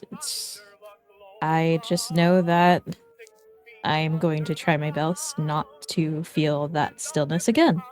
So Yeah. I start with that. Yeah. Not We're gonna start with dying. that. And Not then dying. it's Not pretty... dying. Not dying. Exactly. We're gonna start with not dying and go from there. And everything else will fall into place, hopefully, eventually. And we find out more about our memories, what they mean, and even if I forget, maybe you'll help me remember. Of course. What I at least have experienced that I'm pretty sure I can remember really well, so happy to be a memory person for you. Thanks. As I haven't told anyone else this, really afraid that's going to happen. And well, I can't, I will try my best to make sure that doesn't happen. If it does, then I'll remember for the both of us. Thanks. Now, we have a task. 1, going and getting ready for the pool. 2, not dying while in the pool. And 3, maybe, if we are lucky, crafting pleasant memories about said pool. I think that's gonna be amazing. Let's do it. And with that, I think we will cut to break and come back, and we will figure out what all these fellas did on their downtime. So go ahead. We'll be back in about 10 minutes. Bye.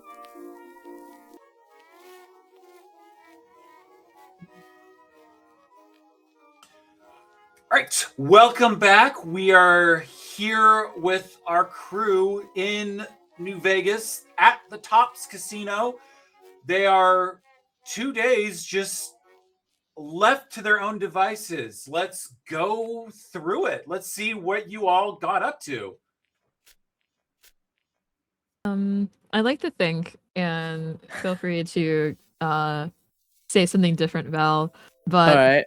I think that for Arbaaz and Lena, at least a good portion of this free time spent is for science purposes, can Lena May swim?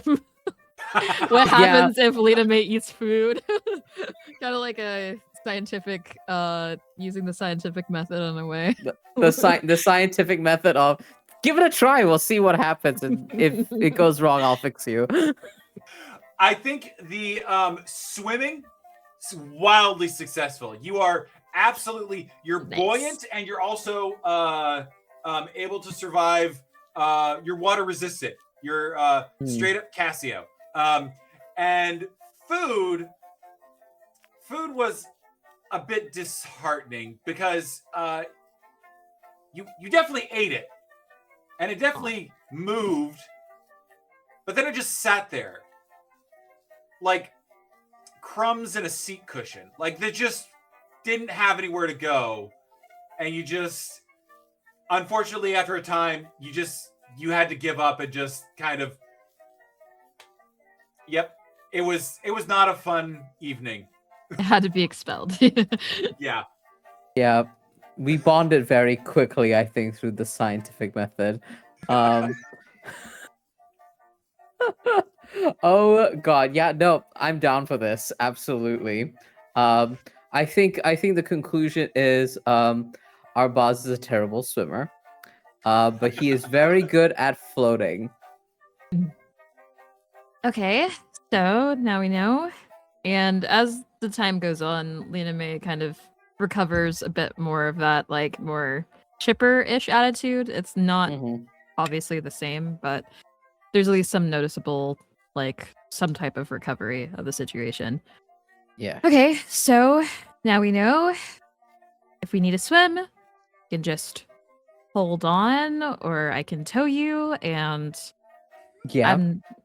would rather not eat food again. We'll hopefully never be in the position where someone is watching you very closely on how you eat. And I don't think we should be in a situation where we're swimming outside of this very nice hotel. Yeah, I don't think there's much water that's I safe think you might be to fine, drink. but I might definitely get irradiated. Yeah, I don't think there's much water safe to drink, so definitely not water safe enough to swim in with Mm. skin-to-skin contact. No. And also, if it was safe to drink, then also, like, what's in it? What's in the water? Since a lot of very large creatures that weren't large pre-war from the movies I saw, so I'm sure there's, like, even larger fish and things. Noted. You have lovely time by the pool, less lovely time at dinner. Let's Sierra, what does 2 days look like for Sierra? I think the first thing that happens after she's done with Mart, by the time she gets to the room, like they're gone doing other stuff. And I think she's going to see if she can run into Yes Man while killing time. That is going to be I think, perception stealth. And it's gonna, I'm warning you right now, it's very high. Oh. Well, shit. Perception stealth, that's not a tag skill. And I don't want to, I feel like this is a dumb thing to use an AP on. We don't have any AP, so you couldn't even if Oh, you wanted well to. then. Sorry, we used it on stealing a dead woman's CPU. That's so. Why did you waste it on such a frivolous thing? I'm gonna roll anyway. Yeah, go for it. An 8, which is 1 and a 15. It was perception. Perception stealth. Or perception sneak. Yes. 1 success. Did I do I it? think what you are able to uncover is that Benny has things that he keeps very close to the chest, and if you aren't in that inner circle, you just don't see it. Like there isn't even like someone at a rope that's pushing you away. Like there is no bouncer to it. You have no access to it, and it's hard for you to even tell where would you even hide a Securitron. And she's looking like she expects him to just be like wandering around. It doesn't, because like this guy's gonna help you. It's like great, so he'll just be around. She's not looking that deeply. Does anything else happen with Sierra? I think okay. So on day one, at the end of the day, everybody will be forced to be in the same space with each other. And I believe she will talk. And then also, I feel like we should have our Avengers Gear Up sequence. So that's what I was going to talk to Yes Man about. So either like, that'll probably be like after the conversation. That's my guess. So Okay. That's my goals: conversation and gear up. Yeah. Then we'll cut back to you then. Hey, Mart, do you go to the craps table and throw some dice? Yes, I unveil my roguish ability to gamble. Absolutely not. No, Mart makes himself busy. And I think the only explanation he gives to everyone else is that he's gonna run some errands. And leaves. And Mart is going to pick up a trail that is what led him to New Vegas in the first place. He begins to lurk around New Vegas, looking for signs of the Enclave. Give me a sneak perception check. The difficulty is 2, but as you climb higher, you will get more. Cool. Haha. Okay.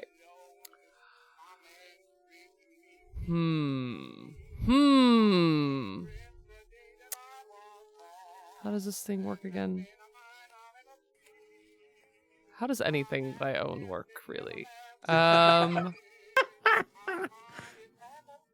That's fine. I do have my stealth field. If that is of any aid. I can I'll let you litigate whether or not it's useful for this check. No, I think it absolutely is, because you are being behind the scenes. You're trying to be in areas that are more sensitive. So Yes. I think that absolutely will help your Great. roll. It means here. I can re-roll 1d20. Yeah, go for it. So you said sneak perception? I did. Okay. It's okay. We got a decent chance here. Not if that die rolls like that. Oh my god. How did it roll the same number twice? This makes me crazy. No. I'll tell you what. It's a new day. Your luck points have regenerated. So at this point, would you like to spend some luck about it? Yeah, I'm going to spend a luck point around it. I have to reroll both, right? For luck? No, you can. 1 luck point gets you 1 reroll. Oh, right. Great. Done. Easy. Ha ha! That is 2 successes, Patrick. I think you go to the first spot that, like, you're essentially just troubleshooting. You're like, all right, Enclave, technology, energy weapons, Silver Rush. You go, you scout out the Silver Rush. They're very secretive, but you're still able to, like, kind of see their loading dock, the way they're bringing in merchandise, and what you're seeing is manufactured energy weapons, which would lead you to believe, like, not quite Enclave. Enclave, they do make their own stuff, but you would think that anything Enclave out here would be secondhand. This is stuff that's already been made. So you're like, okay, that's clearly not. However, you do have an idea. You're going to be breaking into Robert House's personal network, looking into all of Vegas. Now, at some point in time, you know a signal of the Enclave made it cross into the border of Vegas. What do you think the chances are that Mr. House has some record of that? Ah, great progenitor. What secrets do you have for me yet? Mart will be satisfied with that answer for now. I will give you one additional die when you have your hacking check in the Lucky 38. Hold on to that for now. All right. We cut back to the hotel room. 3 folks having an awkward talk in a hotel room. Sierra dragged her feet coming back too. It's like she got distracted. She was being like functional and useful and all that stuff. And then when it was like, well, it's getting dark. Nothing to kill time about. No, I don't want to go to Gamora. No, thank you. Shit. I'm out of time. And so she makes the long walk. And she stands outside the door. She thinks about what it would be like if she just never went to the other side of the door. An impossible world where she could just keep herself safe from all the terrifyingness of vulnerability. She thinks about Lena May with the sunlight catching her hair, a hero, standing over them, protecting them. And it just doesn't seem like the person that she knows is a person who would not be trustworthy. And she goes through the door.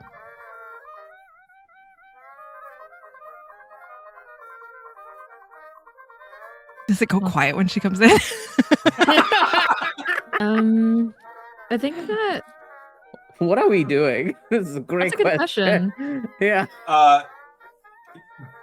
Lena May, you just had dinner. It was a really bad experience. I think Arbaaz has like, this is a fancy hotel. We have robes. We have a fluffy robe at least. All right, we can have a fluffy robe in Fallout. You're in the fluffy robe, baby. Sure. The Sierra walks in, and at that moment, Lena May is walking out of the bathroom. Like, as much as she can look visibly nauseous, that is what she looks like as she's wiping her mouth. You good? Yeah. I'll be good now. Hi, Sierra. Welcome back. Hi. Hey. You good, Lena May? You look a little My fault. We wanted to see how Lena May would feel in different circumstances. We tried out swimming. Swimming is great. Food, not so much, right? Yeah, I don't. No. It does nothing. No. Except for be uncomfortable. So no food. No food. No food. No food. I feel like I've seen you eat before. I've been offered Maybe, food, but I usually give it back. Yeah, I thought the same thing actually, Sierra. But yeah, but turns out Lena May has not had food before.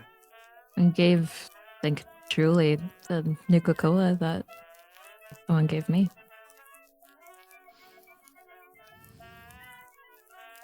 And Are like, you okay, Mhm. Sierra?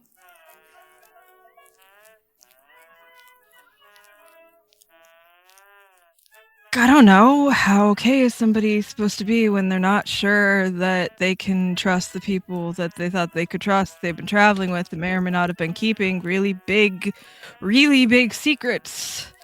Theoretically. I mean, Theoretically, if that theoretical thing, if someone were to just not know much, then maybe there was no trust broken. If theoretically this person didn't know what was going on. How? How could you not know? And being as though my litmus test for being alive was memories that I'm not even sure are my own. I didn't even realize something was wrong until I started traveling with you all. and Compare, contrast, and all that. and then theoretically, if you were in a vault, theoretically, of course, you would only have stimuli and accounts that would affirm whatever narrative and whatever environment that the vault wanted to cultivate. And you wouldn't be the wiser, actually. Theoretically. So I just knew something was off because what I thought was just me being excited and being very fixated on keeping everyone alive, myself included, when I didn't want to eat or drink or felt the need to, turned out to be more than even chems could stave off those two. Then I started to think maybe something's difficult. But also, during this time, we had a lot of other stuff to deal with. So I looked, I didn't really hear much about robots who looked very human. I just heard of that there were some that were more humanoid than a Mr. Handy or Mr. Gutsy, but I did not really have much time to look beyond that. And then I heard someone was trying to kill me or look for me. So I don't think that that's the time to be search out information either. No. And you can see that Sierra is trying to figure out how to believe this, because from her point of view, it's so hard to believe that things that seem so like glaring could be so overlooked. And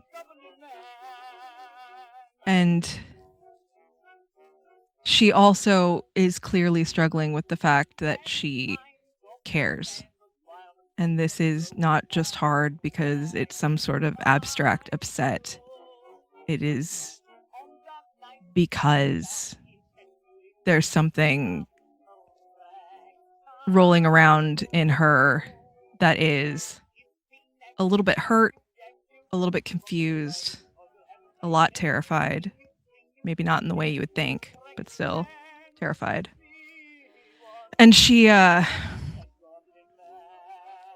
just kind of like tries to process it, and she goes over to one of the beds and sits down on the side of it and just like scrubs her hands over her face. Okay, so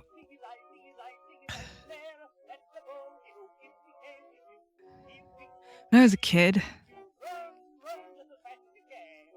my dad, he Crimson Caravan. That's how I met my mom. Mhm. And I idolized him so much. And when I was just a teenager, I snuck into the wagon that gets pulled along, and they didn't find me for hours. I fell asleep in there. It was a long time, long enough that my dad's caravan partner was really insistent on not turning back, on just going along down the road.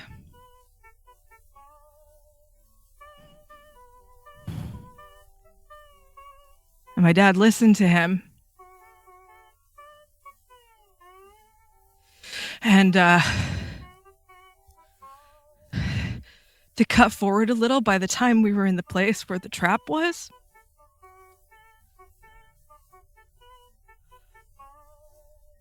I remember my dad's friend, his business partner, that he'd known for years.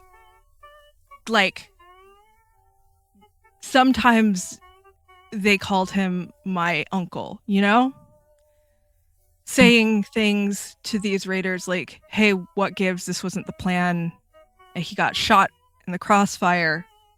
Got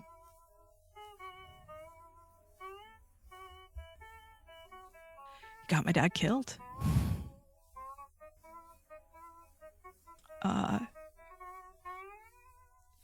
And between the guard, the caravan guard, and my dad and his friend, there were a lot of bullets. I contributed a couple of those bullets. But by the end of it, it's just me. And I had to go all the way down the rest of the map to the hub because it was closer and because I didn't know what to do. Coincidentally, while we were gone, raiders attacked Bottle Tree, my home. They killed pretty much everybody, destroyed the place. The NCR built it back up, but it was never the same. They just used it as a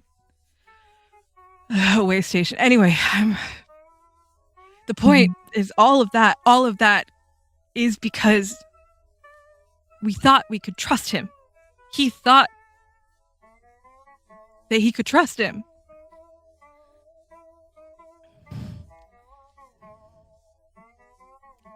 And I have always been scared of making the same mistake. And I thought about walking out of the gate, walking past the fort, getting Molly, and just not looking back. Because it's easier. It's safer. So it's hard. It's hard for me to just be able to believe even if I want to.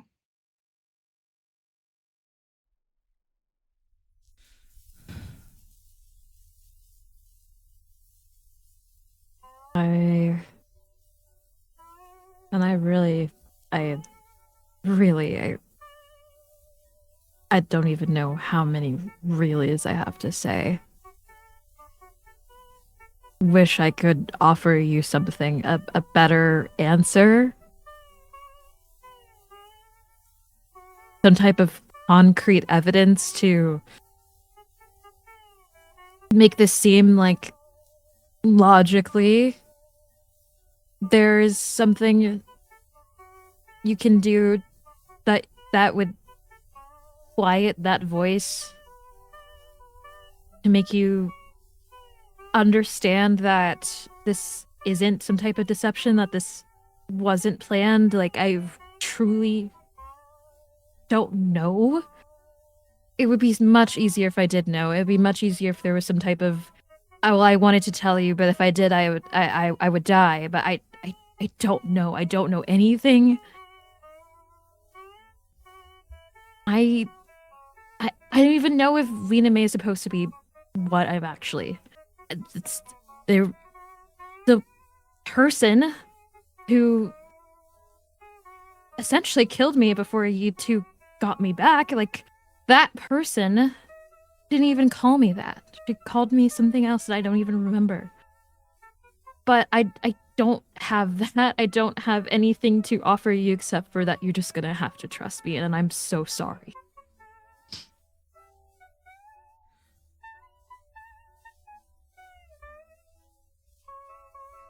It's so much No one- easier to be alone out here. I can imagine. But if I were alone, I would have been dead pretty quick. I've been pretty dead until you found me. I've either been killed in the wasteland by something I didn't know, or I would have been dragged back into the vault that I escaped from. And Lord knows what would have happened to me there. I don't think there is that answer though for any of us. I don't think we can ever be truly assured in the wasteland that folks are not going to turn on us. I feel like we feel that way all the time, every time we do something that inevitably puts us into danger, right? That's like the first question we ask, right? How much do we trust them, right? It's never do we trust them, it's how much, right? Mm. So I don't know if that's the most helpful point here, but I do know one thing. I know that said person who nearly killed Lena May, and Arbaaz, who's probably sat at the like hotel desk, like pulls up the little CPU part. She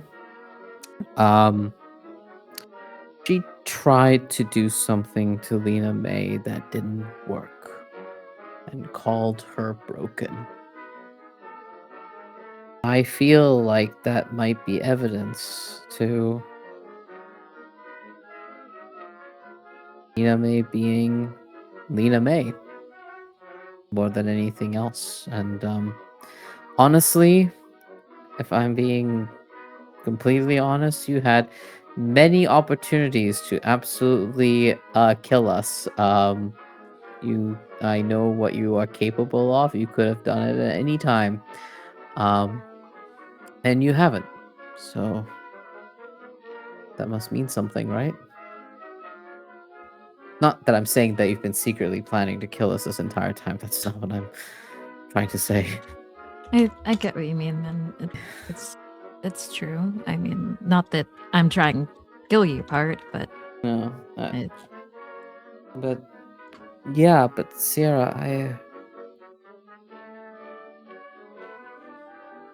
you've been through some horrible shit.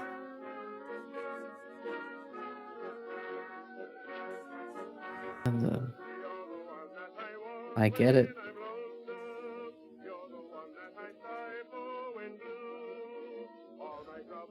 and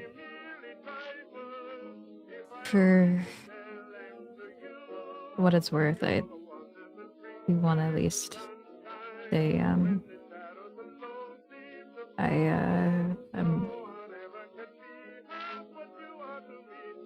somewhat, I guess, happy that you're even here to talk to us before we go. I mean, something kept you here, kept you not doing what you wanted to do.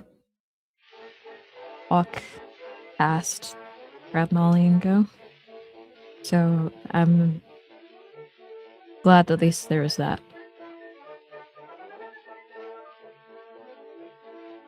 My life was really different before I met you guys. I had I'm certain it was a little bit easier. it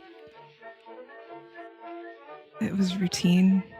It was interesting in a scientific way because I did a lot of science when I wasn't, traveling around a little.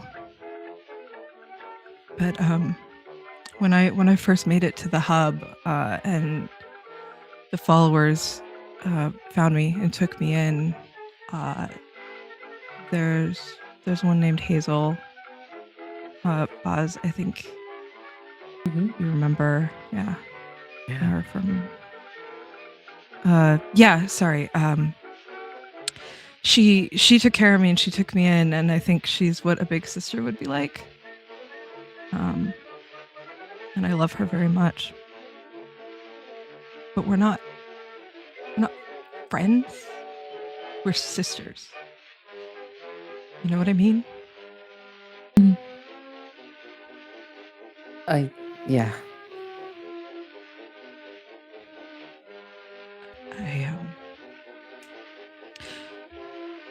And I know where she is, and I know what she does, and she doesn't do things that are very risky very often. Safe. And I've known her for so long. I trust her. Safe. This.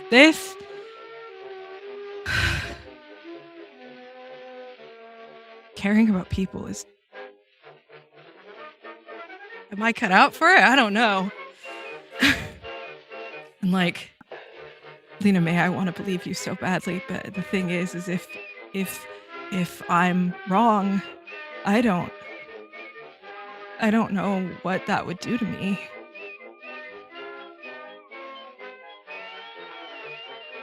I haven't been in this... Shit.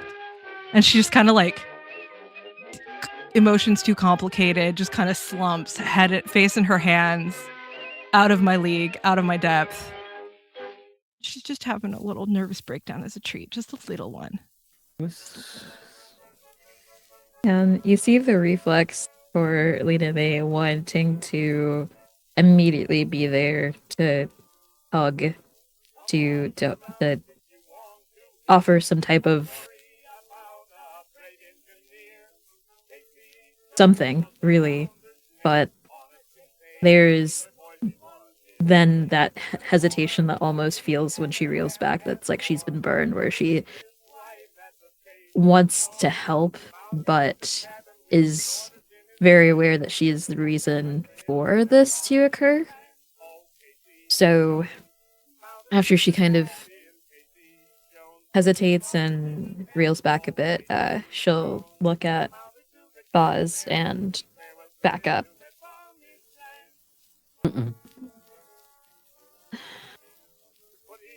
As you back up, Arbaaz touches your forearm very gently. This man has like the like limpest hand grip possible, right? And he like gently holds your forearm, and he doesn't make you close the distance between yourself and Sierra, but he puts you on the edge of the bed next to where Sierra is.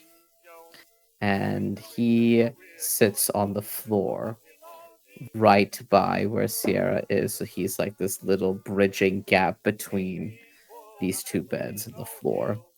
And he sits cross-legged and he says, Yeah, this is terrible, actually.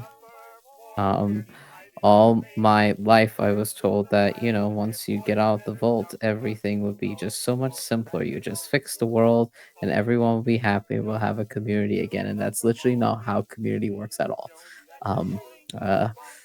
Communities work, friends are work, people are work. And when I was running out of the vault, all I could think about was I wanted to survive and I wanted to live, and I couldn't have lived without you, Sierra. I couldn't live without all of us, which includes you, Lena May, Mart, even though we were the ones that saved Mart, but like Mart saved us countless times too. And in the followers, they saved me a ton, and I saved some people, and I think that's what community is, right?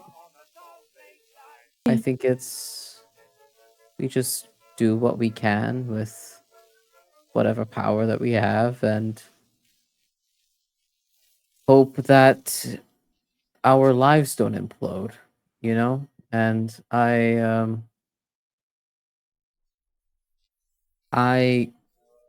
am also afraid all of the time of something I cannot control. So I know that there's nothing I can say, Sierra, or do, or Lena May can say or do that could take that fear away from you. But maybe what we can do is just sit here today and say that we are here. We are alive. And whatever this is, hopefully we'll figure it out before the wasteland kills us in one way or another. I did say that I was going to just It focus was on keeping it myself was it alive. was it was her idea. I'm just fully on board with it, really. Because before Lena May's idea, my idea was survive and try to not continuously give myself another brain injury or a future concussion. Mhm. But you have definitely expanded my repertoire here of our top 3 priorities. So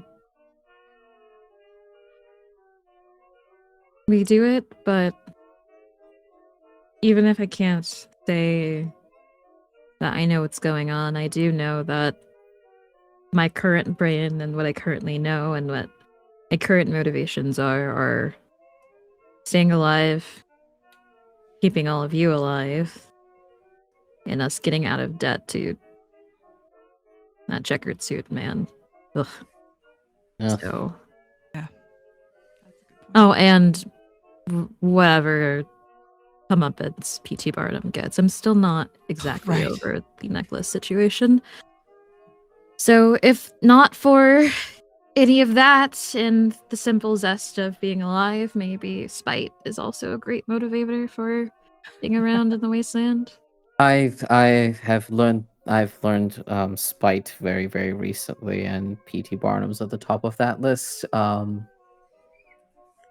He is a very, very bad man.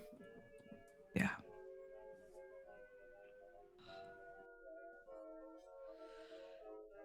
You put Lena May on the bed across or next to me? Sat her down. How? Like so the bed across from you, like at the edge. That's where I put Lena May at first. If Lena May wishes to move and reposition, that's completely up to you, Getting Lena. my bearings. Yeah. I'm going where Buzz set me down. Lena May was not thinking much Boss else. is just a little human chain between the both of you. He's just sat cross-legged on the floor. I think, Boz, I think you taught me how to be ready for this moment. Because I have watched you be so terrified. And do things anyway. And I don't know if that's the lesson. It is. Because there are a few things harder than doing something when you're terrified. Bravery isn't the lack of fear. Bravery is when you find a way to push through it. And I've let fear run my life, maybe more than I want to admit. And traveling with you guys, getting to know you, finally thinking maybe there are people that are good, that are worth trusting. So, even though I am scared, she looks from Boz up to Lena May, looks her in the eye. You're worth it.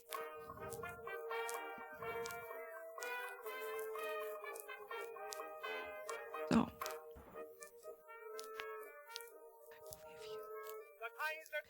I believe you. And I trust you as much as I can.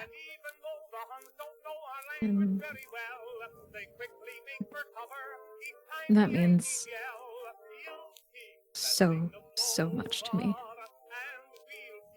So thank you.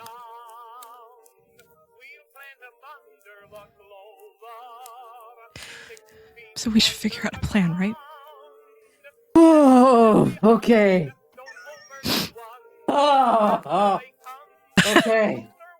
She goes to the ground next to Boz and puts her arm around his shoulder and his neck, and she just leans and she just squeezes him. I have been don't on like it when you're... such a journey. Oh. Father's finally in. And scene. Yep. You want your lead into our Avengers gear up? There it is. Holy shit, guys. As Mart comes in from very much a different kind of night.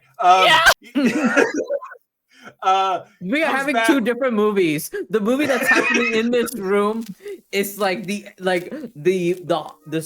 palpitating heartstrings of an intense drama. Mart just came from a James Bond Casino Royale movie. Correct.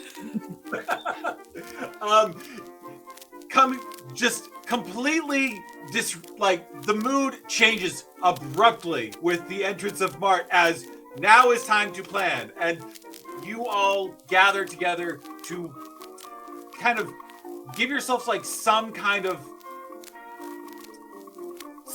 tactics for what you're going to do as you spend the night planning this out. Early into the morning hours, you finally do fall asleep, all having kind of come up with some coherent plan. With Mart taking on the responsibility of infiltrating the 38. Which he doesn't necessarily fully reveal that he is doing it to also find out about the Enclave. He is fully this is the thing I said I was going to do. It just happens to also include icing now. I feel like Sierra makes Mart pass some sort of test that she comes up with to prove that he can actually be stealthy because he's whiffed it so hard in her presence so many times. It's just also deeply funny to me because I'm the guy with the infiltrator perk. Yeah, I do not. For funny reasons. It'll be a gauntlet, whoever gets out. See, there's pros and cons of Arbaaz or Mart doing any type of infiltration. Mart will at the very least have something to do to defend himself, whereas Arbaaz will just sit on the floor and cry. So, baby, I love him.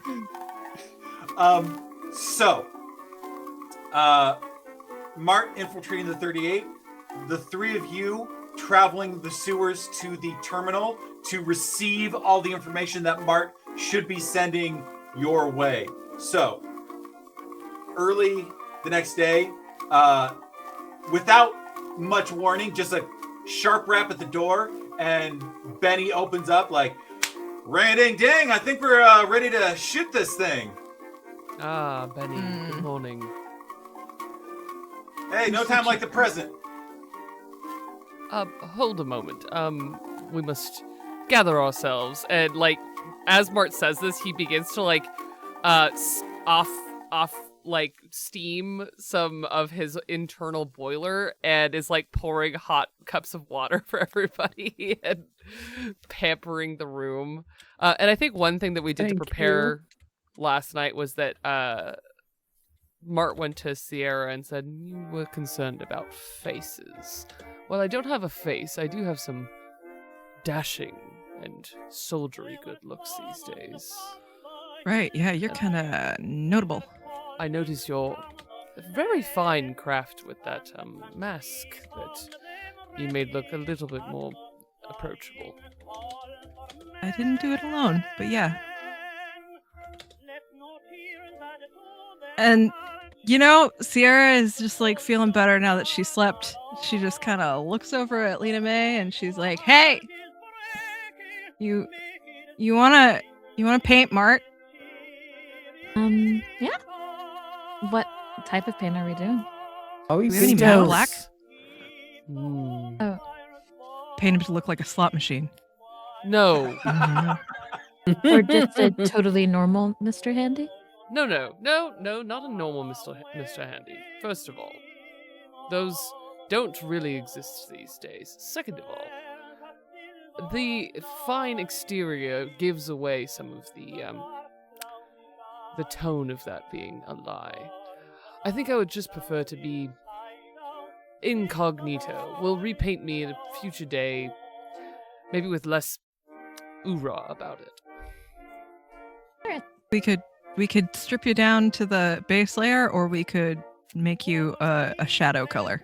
Let's do shadow. The base layer's a bit Shiny? bright. Yes. You spend your time giving a dark sheen, accenting the caricature so that it is more blending as opposed to sharp angles, and are able to give a little bit of help to Mart. I'll say that your stealth checks... You know what? Let's have Lena May, Buzz, and Sierra each roll. Let's do repair. Let's do repair perception. Okay. Uh-oh. I might not be of help, guys. I gotta check something. Vibes. Repair. Oh, wait. With perception? Yeah. Okay, I got 1 success. Repair perception. What is my repair? Hmm. There it is. 14. Okay, let's see. Damn, okay, smart boy. Dang. There's a thing. That is 1 success for me. It's 8 and 19. Yep, one here too. All right. So that's 3 successes. You can add 3 AP to your pool going into this. Hell yeah. Yippee! You're a hero. Thank Alright. God. All right. Benny comes into the room and he's, all right, so you guys are going to need to get to the central sewage system, which is not the most accessible. But if you go through the sewers on the north side, you should be able to backtrack your way into that sewage system. And then from there, Bubby, you're going to have to break away, get to the 38. The rest of you are going to have to find that terminal, and you got to link up. And then Benny walks over to Mart and hands you the nodule. Install this, and as long as you don't put it in funny, everything should go out daisies. The way you speak is so wonderful. And Mart takes that nodule and puts it inside of his glove compartment, but very purposely does not show Benny how he accesses the latch nor what's inside of it. Hey, can I call you Benny? What they all do. Great. Just out of curiosity, are we the first ones to try this? Probably not. You know, honestly, we get one shot at this before Robbie Boy gets wise. So I'm as invested as you are in not screwing this up. Okay, just wanted to see if there were any previous deaths that we could learn from. But no, we are. We paved I'm the putting way. all my eggs in one basket here. That's Hope very we're a good bold basket. choice of you. Huh? Well, we will be a good basket because I have no plans. We have no plans of dying in a sewer today. You all take off out of the strip, out of Freeside. You're up north, and essentially you just find a manhole cover, and you pry it up, and you dip down. Yes. Sierra.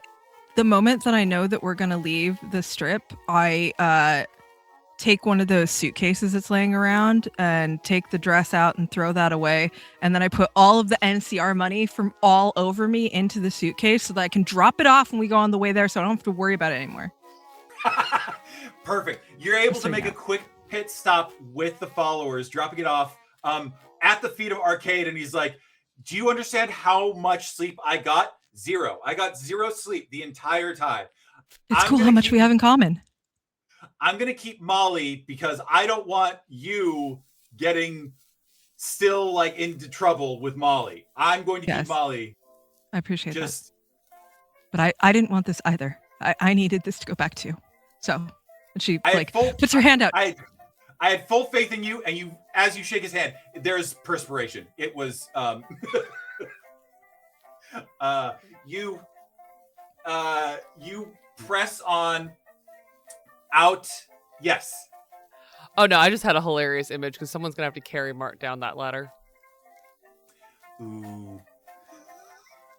Or gravity will work.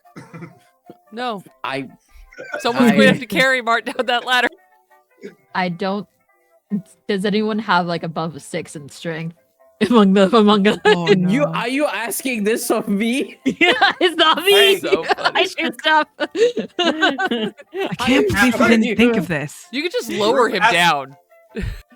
Can I get a Group rope athletics to lower strength you check. down? Nope. Group athletic strength check. Let's do Oh this. Of my course. god. Oh, I just think it's so funny.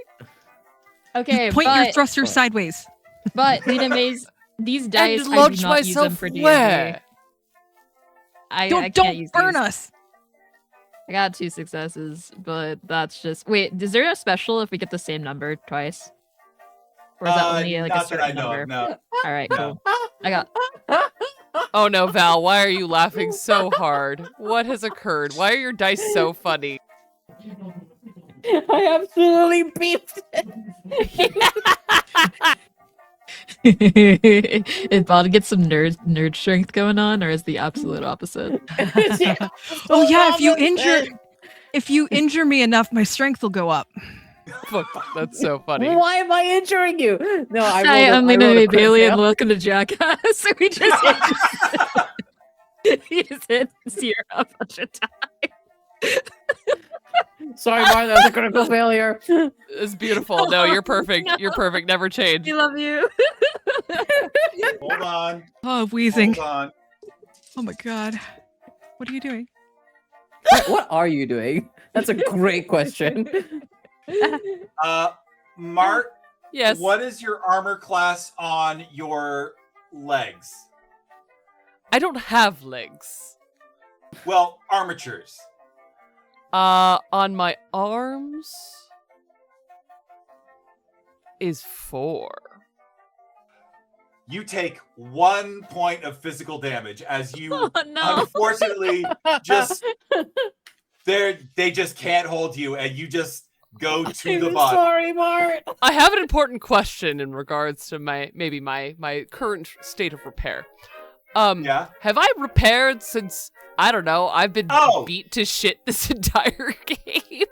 Yeah, I think over the 2 days you all got thorough rest and were able to repair. So you are at top HP, well, except for Mart. -1. -1. That's fine. We're fine. You all venture into the northern sewers, and you find you're immediately around people. Like they seem unperturbed by you being there. It's not like a town underneath the city. It's ragged survivors, all just kind of existing in an environment that will keep them marginally safe. You're seeing a lot of people in rags, kind of in tattered garments. And as you're walking along, give me perception survival. I will say I can do it just because I think that, especially Lena May has the cool gun on her now. I feel like she might be the one in front because of that. Valid. Cool gun. I believe that. Okay, I don't have this tagged, right? Okay, cool. Yes, 2 successes on that. You're walking around and you realize, like, Benny is big on big ideas, but the minutia kind of eludes him. And so you realize he did not give you instructions on how to navigate the sewers. And for a moment, you are utterly lost. And then you see a woman in like a dirty white tank top and some like combat pants. Comes up to you and is like, "Hi, you look lost. Are you? I mean, you don't look like you're trying to live down here." Are you like the welcoming committee? No, my name's Sweet Jill. I can see when people need help getting around. I'm usually just a scavenger, but I don't want you to die down here. Oh, Please that's nice. don't That's much die appreciated. down here. Is that a problem you have often?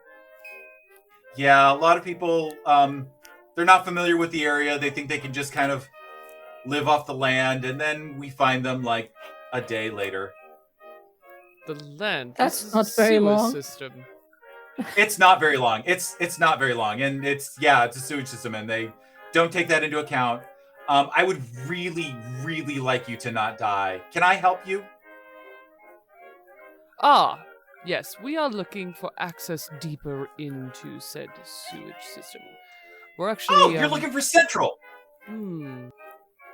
Yeah. I go by Central all the time. So, I'll tell you what. I'll lead you through. I'm doing a scavenging run anyway, so it's not a big deal.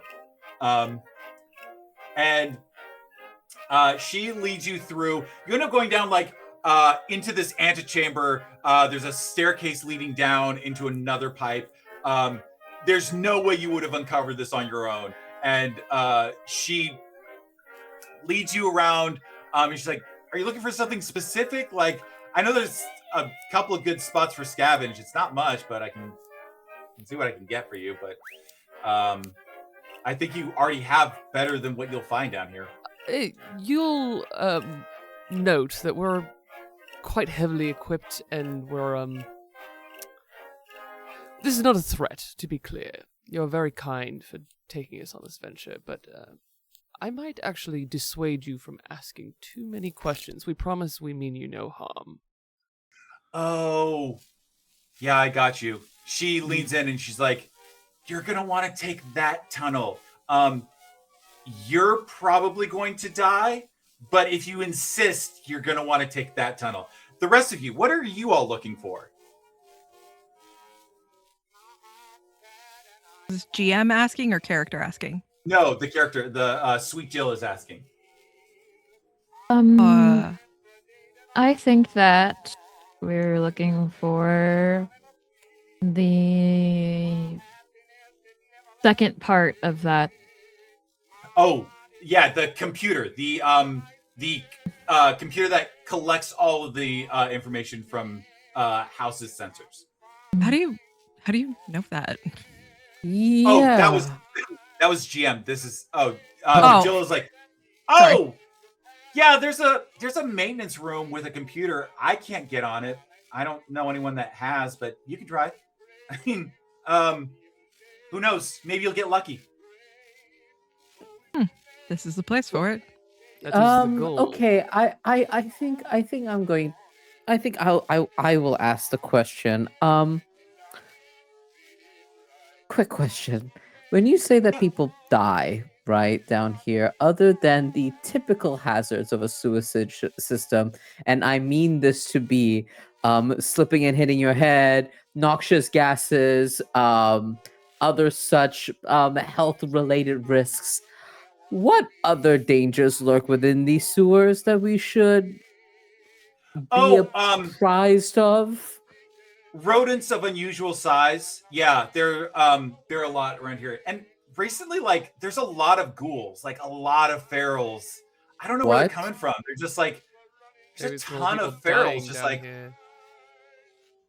yeah, I don't know where they're coming from. They're just and no one expects them, and so they'll just suddenly be, torn apart by ghouls, and there's not much you can do to avoid that. Suddenly torn apart by ghouls, you say?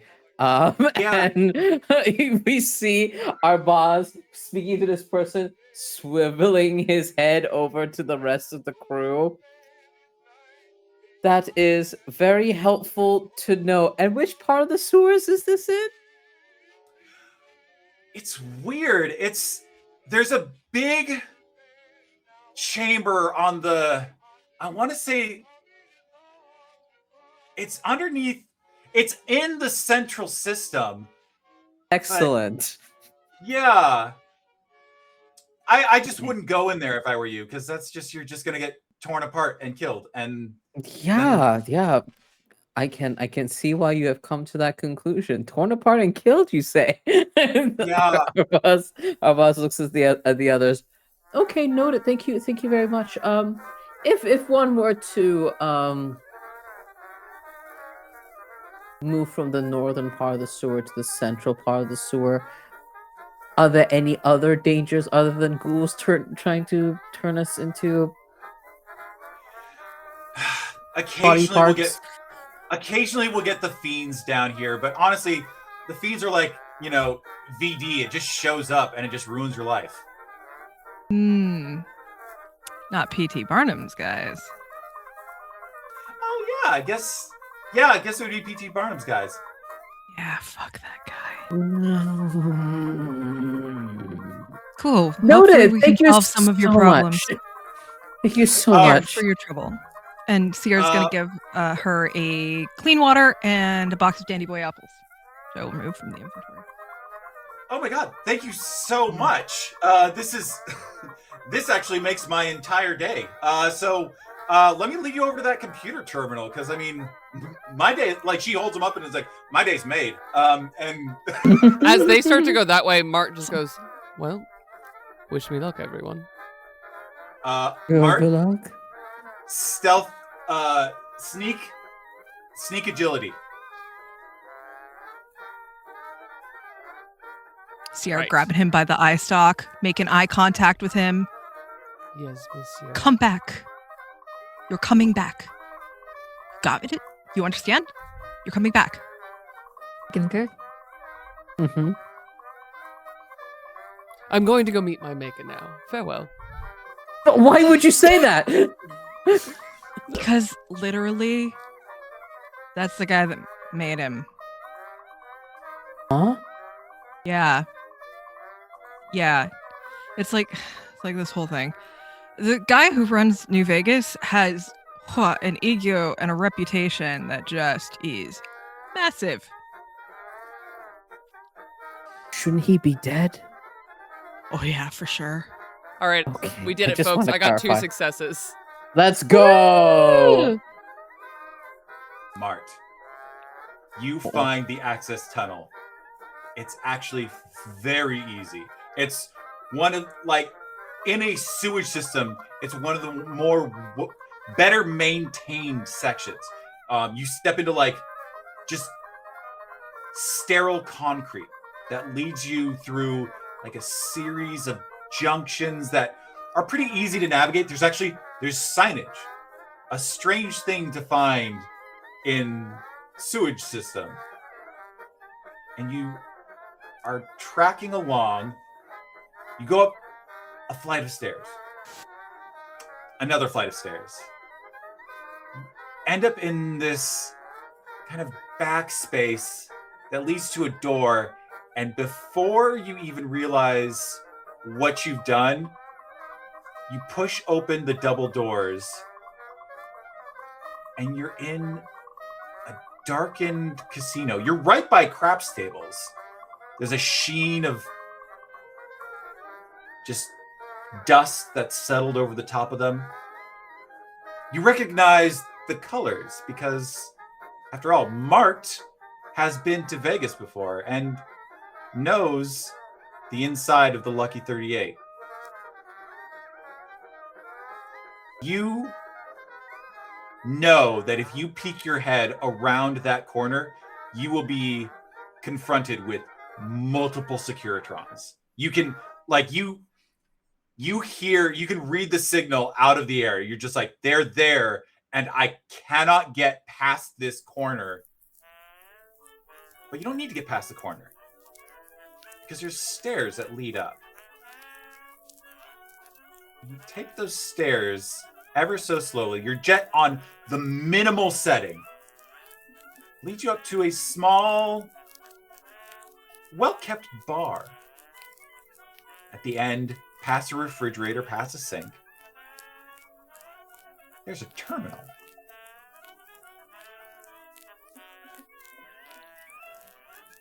And he doesn't say anything. He deactivates his vocator. He runs everything as quietly as possible, but when he reaches that terminal, he just thinks, I'm coming.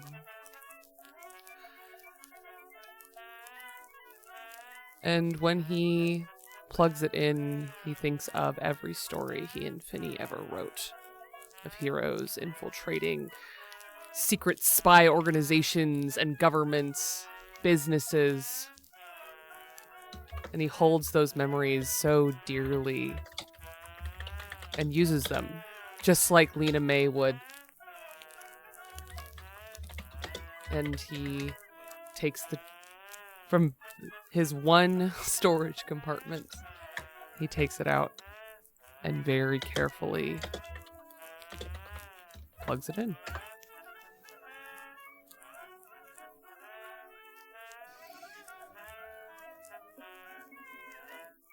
We cut away to the three of you as Sweet Jill walks you over to a maintenance room. It's innocuous, just a metal door in front of it. Opens up with like the grind of old gears, the screech of rusted metal, and you see just at the end of a workbench, just kind of a run-down, faintly glowing computer screen. Whoever would like to, I need you to make a hacking check. It's going to be science and intelligence. I sure can hack things. I sure have a perk for it. I sure am a hacker. All right, let's take a look. All right, the difficulty of the skill test is decreased by 1. Okay. So that's my hacker trait. And yeah, so I need to do, what is it? Something hack? What is the other thingy? It is science intelligence. 8 science plus. Well, that's happening because I'm not sure if this would like 11. change the check. Oh.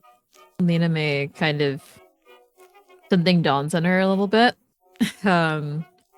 She's thinking about other movies, especially spy ones and information ones. I'm not exactly sure what we would do with the information, but nothing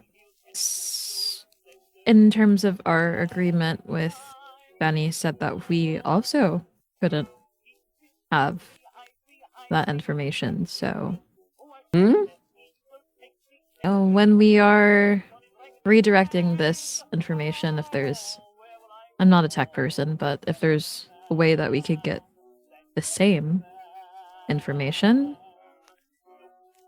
that would be probably advantageous instead of assuming that this guy from the tops would use that information benevolently and share it with us. We all just assumed that that was what he meant when he said that we would have the information that he had, huh? Easy mistake to make if he even finds out. Because it helps the both of us.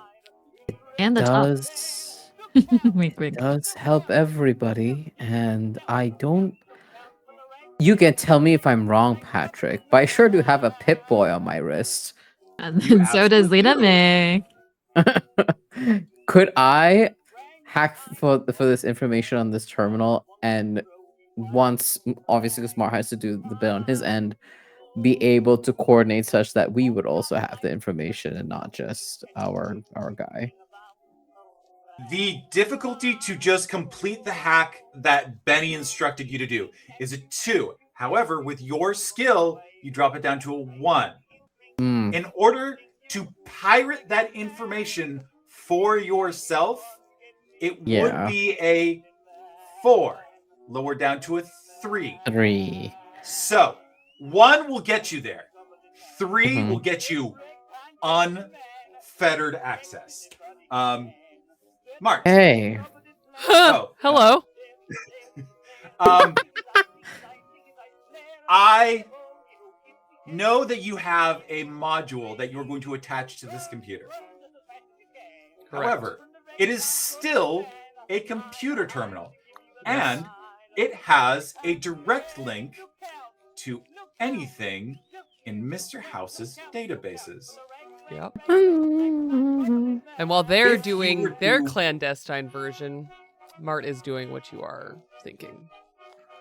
So your difficulty for a intelligence science check is going to be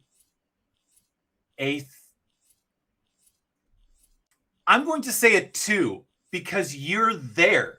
You're in the building. Great. All And right. I have To assist when it goes back to Yeah. Val, Yeah. by the way. Sorry. Yeah, No, you're go good. ahead and give me 1d20 on intelligence science, unless there's something you would like to propose instead. Can I spend a luck point to make it make sense for something else? Okay. Absolutely. So my luck argument here is that it's Mr. House. He has these computers. These computers, they're Mr. House computers, are really nice computers, but they're really nice computers, potentially pre-war, potentially. So, I mean, technically, I guess all technology is pre-war. It's not like they were making computers during this. But I digress. It's way prettier and more pristine and also in better condition. So, potentially, Robco could have sponsored some movies, some high-tech movies.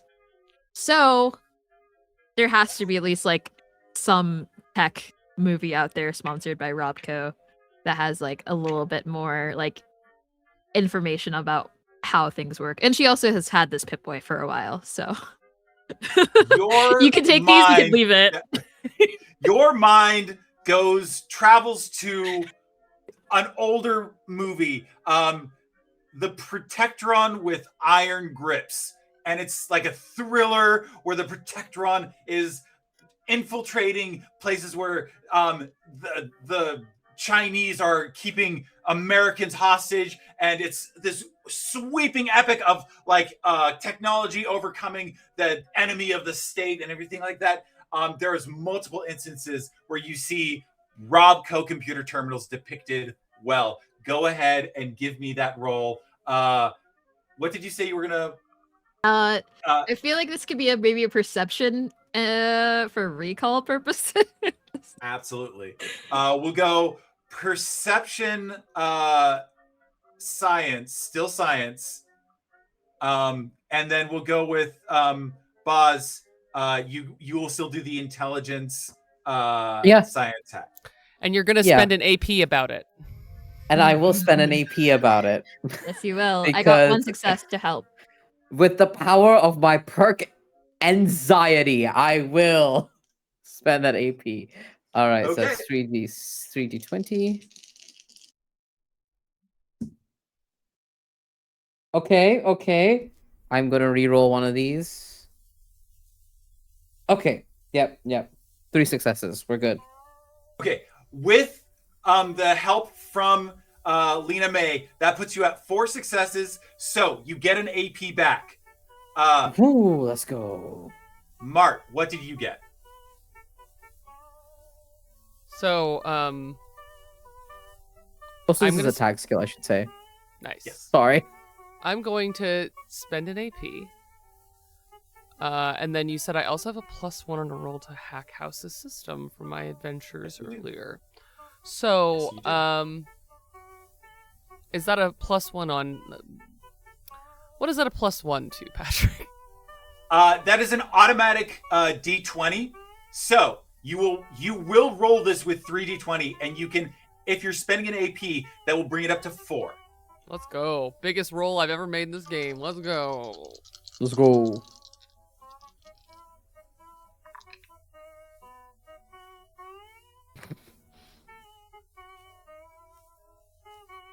Okay. I have a terrible question. I don't want you to think about this too hard, Patrick. But what if I rolled really well and have one... Wait, I can spend a luck point on it. Never mind. Ignore me. I'm spending a luck point. Because I rolled really well, and I have one die that is trying to get us killed. Because this is not the time for a natural 20. Okay. You can roll literally anything else. Oh my god! And... You know, I don't know why this happens so often, but did you know that D20s actually only have 2 numbers on them? It's 1 and 20. So, thanks to that Yeah, Good. buddy. are you ready for the most ridiculous roll I think any of us have ever made, except for maybe Jade? So, that is... 2 regular successes. One of them is a 2, and if science were a tag skill, it would be a tag success. But... I don't need those because I also got 2 1s. That is 6 successes, God. Patrick. Go ahead and put yourselves at full AP, because that is absolutely astounding. Yeah. Let's go. Okay. I am going to give you something that I know you want immediately, but this is such a resounding success that I will allow you to ask a follow-up question. You are easily able to delve into the system. You craftily find the tracking logs of an Enclave signal. It passed by New Vegas, but did not land in New Vegas.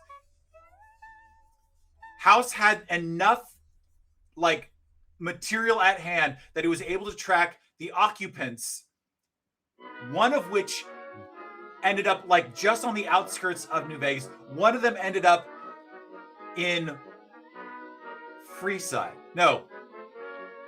Side. And with that level of success, House was able to narrow it down to someone that he decided to keep an eye on in case their Enclave roots came back to bite them. Judah Krieger of West Side was very much in the Enclave. Noted. And I will give you one other thing. There's a note in here. And you can't delve further into the file, but it says arcade. Correct. One follow-up question. Whatever you want. The signal on the outskirts. Huh. Actually, no. I want to know, within those notes, do I detect a tone from House, reading the very words of the man that made him. Does he trust the Enclave or not? No, not at all. And that, while not valuable information, is galvanizing to Mart. And feeling every facet of all of the inspiration, all the research, all of the time that Mart spent with Finney crafting spy stories, he really feels today like Martini Theodore Rookie Hamish Ravenswallow III, the spy made by storytelling. He takes his pincer away, leaving that module connected. You, as silently as you came in, down the stairs, out the door, you're moving, because you intercept some information just at the same time that Boz, on your computer, you send something over to. You didn't realize the nodule was Benny's tool, and Benny's clever, and what you find is not only did it tell you it gave you the sensor information, but something that it also did, and I'm not sure that you would even know what this is in reference to. It sent to Benny a list of some job, like 6 different jobs. They were sent out, and it specifically lists which courier got each item. It doesn't really mean anything to you. It doesn't have any attachment to anything, but it is accurate to the person who would be carrying each artifact. But beyond that, you're able to pilfer from that information. Oh, House knew exactly what P.T. Barnum was up to because he had the seismic logs, he had camera footage of multiple incursions by the Fiends, and you see multiple instances of a lot of ghouls. And that lot of ghouls is exactly where you think it is. Mart, you get this information at the same time and head off in the same direction. Because on that tape, on that footage, you also see, leading from the top of a gantry, P.T. Barnum. This is recent. This is happening now.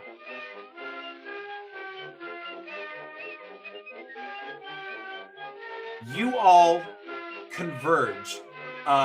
Sweet Jill helps lead you the way because you've given her so much. She's like, if you're going after ghouls, I gotta discourage it, but also let's find a better route.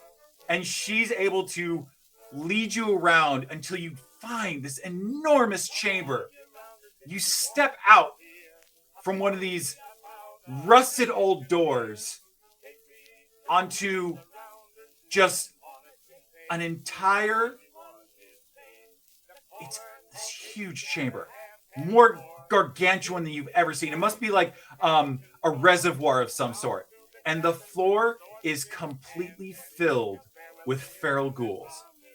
Completely. A sea of feral ghouls.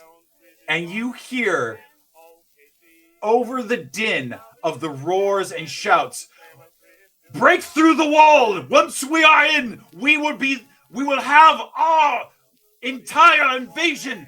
It'll be non-stop on the strip. And you see P.T. Barnum commanding several fiends as they hammer through a wall that leads up to surface access that is immediately into the strip. This isn't just the outskirts. This is leading straight up into Freeside.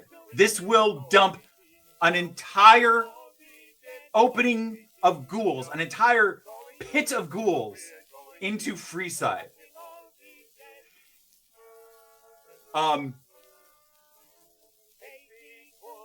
Boss, I think Yeah. I think we're gonna have to make a bomb. I'll work on it. Before you have a chance to turn around, you hear a clap. Oh, motherfucker. Come on. I thought I had more time, but clearly you all have more plans for me. Well, if we're all changing the game, I can change the game too. You see him hold aloft some thing with a plunger on it, and he presses the button, and you see like the 7 fiends that are trying to scrabble through a wall all immediately try and run away in panic before something explosives ignite and the whole room rocks as that wall is blown wide open and ghouls flood through. And P.T. Barnum says, "The game is mine then!" as he leaves through a door to start his invasion of Freeside. And I think that's where we're going to end today. Damn. We gotta kill that man. We gotta kill that man. We gotta kill that man. I'm gonna Don't kill this man. worry, Lena may I'm have gonna- a mouse tool for later. Just let me. I just want to get one absolutely. shot in. Yeah, I need you to. Damn, Patrick. Okay, let's do some outros. Well, thank you for joining us this evening. I'm Patrick. I've been the overseer. My pronouns are he, him. You can find me on Blue Sky at Mr. Patrick Cakes, and I will throw it over to Val. Hi everyone, my name is Valiant Dorian. I use him, his pronouns. You can find me across the internet at Valiant Dorian or at Also Spirit Bear. Please enjoy that lovely treasure I just set you on.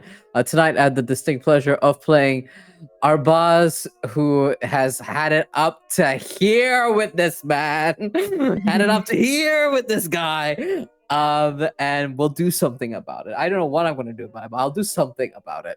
In terms of other stuff you can keep an eye on, I stream regularly on Twitch. I am done with my few days break post-work trip. So this week we'll have stuff happening according to schedule. You can also find me maybe on Saturday on the Chaos Protocol, depending on scheduling specifically, because C needs to recover, our executive producer. Please send them all the healing vibes as they recover from some broken bones. But in terms of other things you can keep an eye out from me is there is a unannounced project on my socials that will be announced shortly, so keep an eye out on that. And also, I just made a game called Devorare Patrons, thanks to the name by Kai, and it is a game about a werewolf seeking vengeance against its maker. And not only is this game out now on itch.io /SpiritBearRPG, you can also sign up for a casting call that I'm doing for a charity anthology featuring Devorare Patrons that will benefit one of the Malaysian animal shelters. In fact, the animal shelter I adopted Shiva from. So if that is something you would like to contribute to, please consider check out my socials for the links for that. And with that, I'm passing out over to Lena. Hello, I am Lena, pronouns she, her. I've been playing Sierra, pronouns also she, her, who's doing fine. And you can find me on Blue Sky and Instagram at Lenaficer, like Artificer. Right now, this is what I've got going on, but if that's going to change, those are the places where you can find more information. And with that, as I wheeze and curse Patrick's name, I'm going to pass to Jade. Hey all, I'm Jade. Jade Valkyrie, usually the pronouns, and whoa, that was an episode of old time, I'll tell you that one. And you can find me ever at Jade Valkyrie, like I think I already said. It just my brain has been a little bit mush after that. And other stuff that I have going on tomorrow and the week after that, also on Monday, are the last two episodes of this season of Mass Effect Mirage, where I play an SRA Vanguard, who is similar to this actually. Everyone is so angsty right now. And she's shockingly the only one that's like not that angsty. So she's just like, "Oh, you're all good? Y'all not good? All right, cool. Here's some cat toys and a hug, I guess."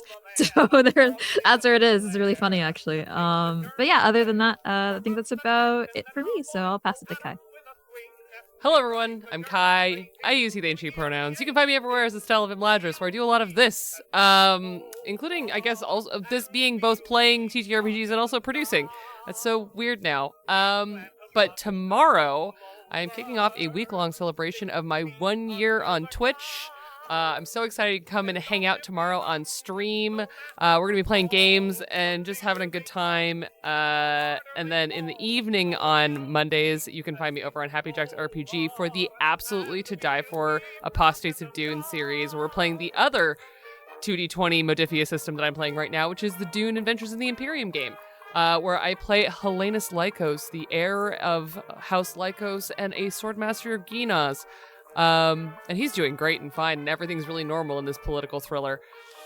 It's not. It's all really bad. And then on Wednesday, you can find me continuing the beautiful game Neva over on my channel, and we're going to continue to party on through my anniversary week over there. And then, yeah, on Saturday, just like Val said, maybe we'll be on the Chaos Protocol. Maybe we'll just be having a nice weekend while C recovers. Either way, I'll be back here on Sunday screaming at Patrick all over again next Saturday. Patrick? Thank you for joining us tonight. Hopefully we can see you again next Sunday. Take care of yourselves and have fun in the wasteland. Good night, everybody. gosh. Sure.